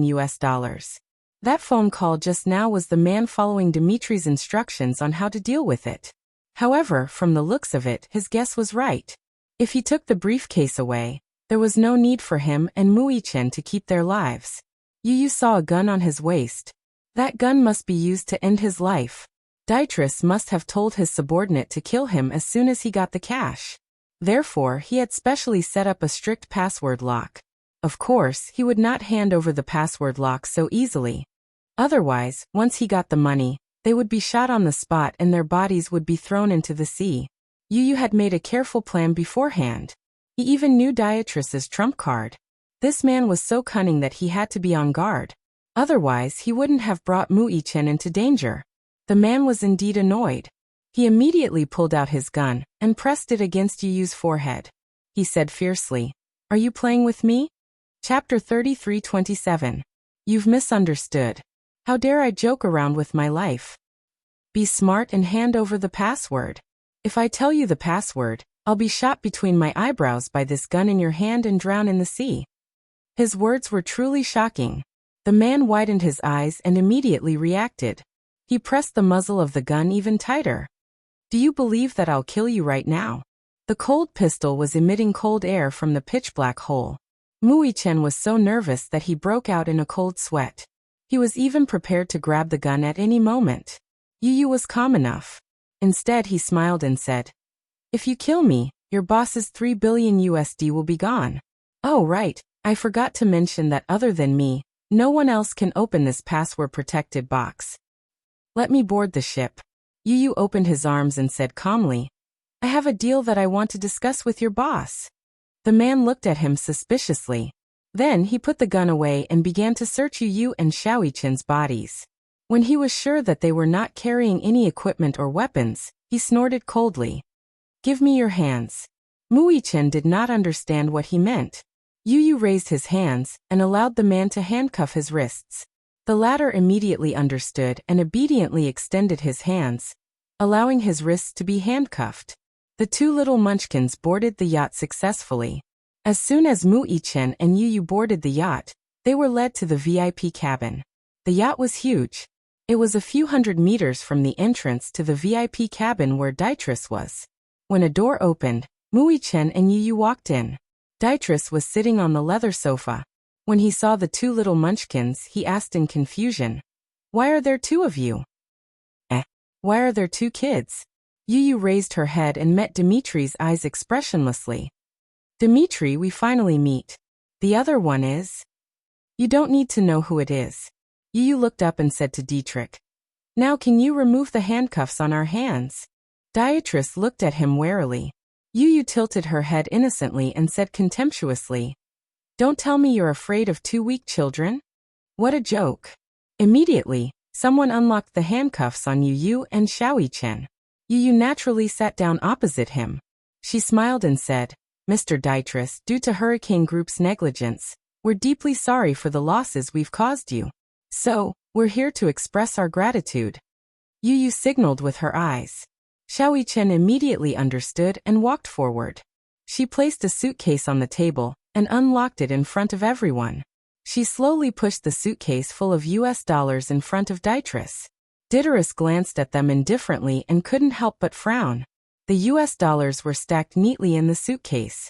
$500 million was not a small sum, but compared to the amount Beatrice had requested, it was nowhere near enough. Moreover, compared to the amount he had lost, it was not even worth mentioning. Chapter 33:28. Beatrice was an ambitious capitalist. He was cunning and greedy by nature. How could he be satisfied with such a small amount? He leaned back leisurely on the sofa, swirling the wine glass in his hand. He glanced expressionlessly at Yu, who was sitting elegantly in front of him, and snorted. "This is your so-called sincerity." Yu smiled and said calmly, "That's right, Mr. Beatrice. After all, I've caused you quite a bit of loss, so this is a token of my sincerity." "A token of my sincerity? A token of my sincerity?" Heh, what did this brat think he was? A philanthropist? Token of my sincerity. Heh. Dietrich couldn't help but laugh out loud. He took a sip of red wine and slowly stood up. He walked up to him, leaned forward slightly, and looked down at him. He asked coldly, "A mere 500 million USD. How does it compare to the amount I've lost?" Dietrich's eyes were calm. He smiled and said, "Of course it's insignificant. But Mr. Dietrich, don't you think it's too much to ask me to prepare so much money in 2 hours?" Dietrich narrowed his eyes, revealing a beast-like sharpness. He curled his lips coldly and laughed mockingly. He waved his hand and smashed the wine glass in his hand at Yu's head. Bang! The entire wine cup was smashed to pieces. The scarlet red wine dripped down the tip of his hair. "Is this your so-called sincerity?" He roared in disdain. Yu. Mui-chan turned pale with fright as he pounced over in trepidation. Yu was still sitting calmly on the sofa. He didn't make a sound. His lips were still curled into a gentle smile, but his face was a little haggard. The crimson red wine mixed with viscous blood flowed down from his forehead, soaking half of his jade-like face. A strand of chestnut hair on his forehead was stained with blood and flowed into his eye socket. His entire left eye immediately turned crimson red. With one eye closed and the other half open, he calmly looked at Dietrich without the slightest hint of panic. When Mui-chan saw this, anger rose from his heart. He suddenly stood up and glared at Dietrich. He wanted nothing more than to throw a punch at this face. As he watched this man humiliate Yu, he was naturally furious. Yu narrowed his left eye and raised his hand to stop him. He said calmly, "Brother, don't be impulsive." Xiao Yichen was indignant. He gritted his teeth and turned around. "But, Yu, you're bleeding." "Eyes? Are eyes important? Did the glass get into your eyes?" "It's okay. Sit down." Mui-chan gritted his teeth and finally stepped back unwillingly. Yu calmly rolled up his sleeves and casually wiped the blood and wine off his face. He smiled at Fei Lian. "Dietrich, I'm very sorry about this. I also know that your loss is not something that can be compensated with a mere 500 million. But don't you think that what you did, kidnapping a weak woman to threaten her, is really ungentlemanly?" Even though he was in such a sorry state, he still maintained perfect etiquette. The smile on his face was elegant and charming, and there was no trace of disappointment. Even Dietrich couldn't help but be stunned. Chapter 33-29. However, it only lasted for a moment before he regained his composure, and a look of disdain appeared on his face. Dietrich turned around and returned to the sofa. He sat down slowly and snorted at him. "Manners? Humph, you're just a little thing. Do you know how to behave?" Yu smiled and said, "I'm still young and inexperienced. Compared to you, I haven't seen much of the world. Naturally, I'm not good enough. If I've offended you in any way, please forgive me and don't hold it against me. We have a long future ahead of us. Don't let such a small matter ruin our friendship." Friendship? This little guy was smart. He knew that he couldn't make enemies with him and wanted to befriend him. "Since you said you wanted to make a deal with me, what's the deal about?" Yu said, $3 billion and let my mommy go." "Ah, since you said it's a deal, where's the $3 billion? I've already said that it's too much to prepare within 2 hours. That's too much." Dietrich said coldly. "Since you said it's a deal, we'll give you the money and you deliver the goods. That's the rule. I don't care what methods you use. If you don't get it, then you're breaking the contract." The man's sinister gaze fell on him as he said this. He couldn't help but feel suspicious. "You didn't even prepare the money. Who gave you the courage to come?" He was digging his own grave. "Even if I didn't prepare anything, I should show my sincerity." Yu smiled. "Moreover, my mommy's life is still unknown. I should at least confirm with my own eyes that she's safe and sound. Only then can I fulfill my promise to you." Xiao Yichen immediately stood up and said, "Let us see mommy." Dietrich glanced at Mui-chan and furrowed his brows. Mui-chan was obviously extremely worried. He lost control and said, "I want to see my mommy. Let me see her." Dietrich raised his brows and tapped his fingers on the sofa's armrest. He laughed and said, "What a filial child. It's rare for someone to be so protective of their mother." He gently waved his hand, and one of his men immediately stepped forward. With a bang, he threw a punch. Xiao Yichen was caught off guard and was hit squarely by the punch. His body fell to the ground, and the huge force caused his head to shake. He shook his head, but in the end he couldn't withstand it and fainted. Since he wants to see his dear mother, let him see her. Yu stood up nervously. What are you doing? The subordinate beside him immediately raised his leg and swept him to the ground. Yu frowned in pain, but did not make a sound. He gritted his teeth and raised his head. Dietrich said coldly, "Go and lock this little thing up with that woman." Understood. The subordinate walked over and grabbed Xiao Yichen's collar with one hand, easily lifting him up and dragging him out. The door closed again, leaving only Yu and Dietrich.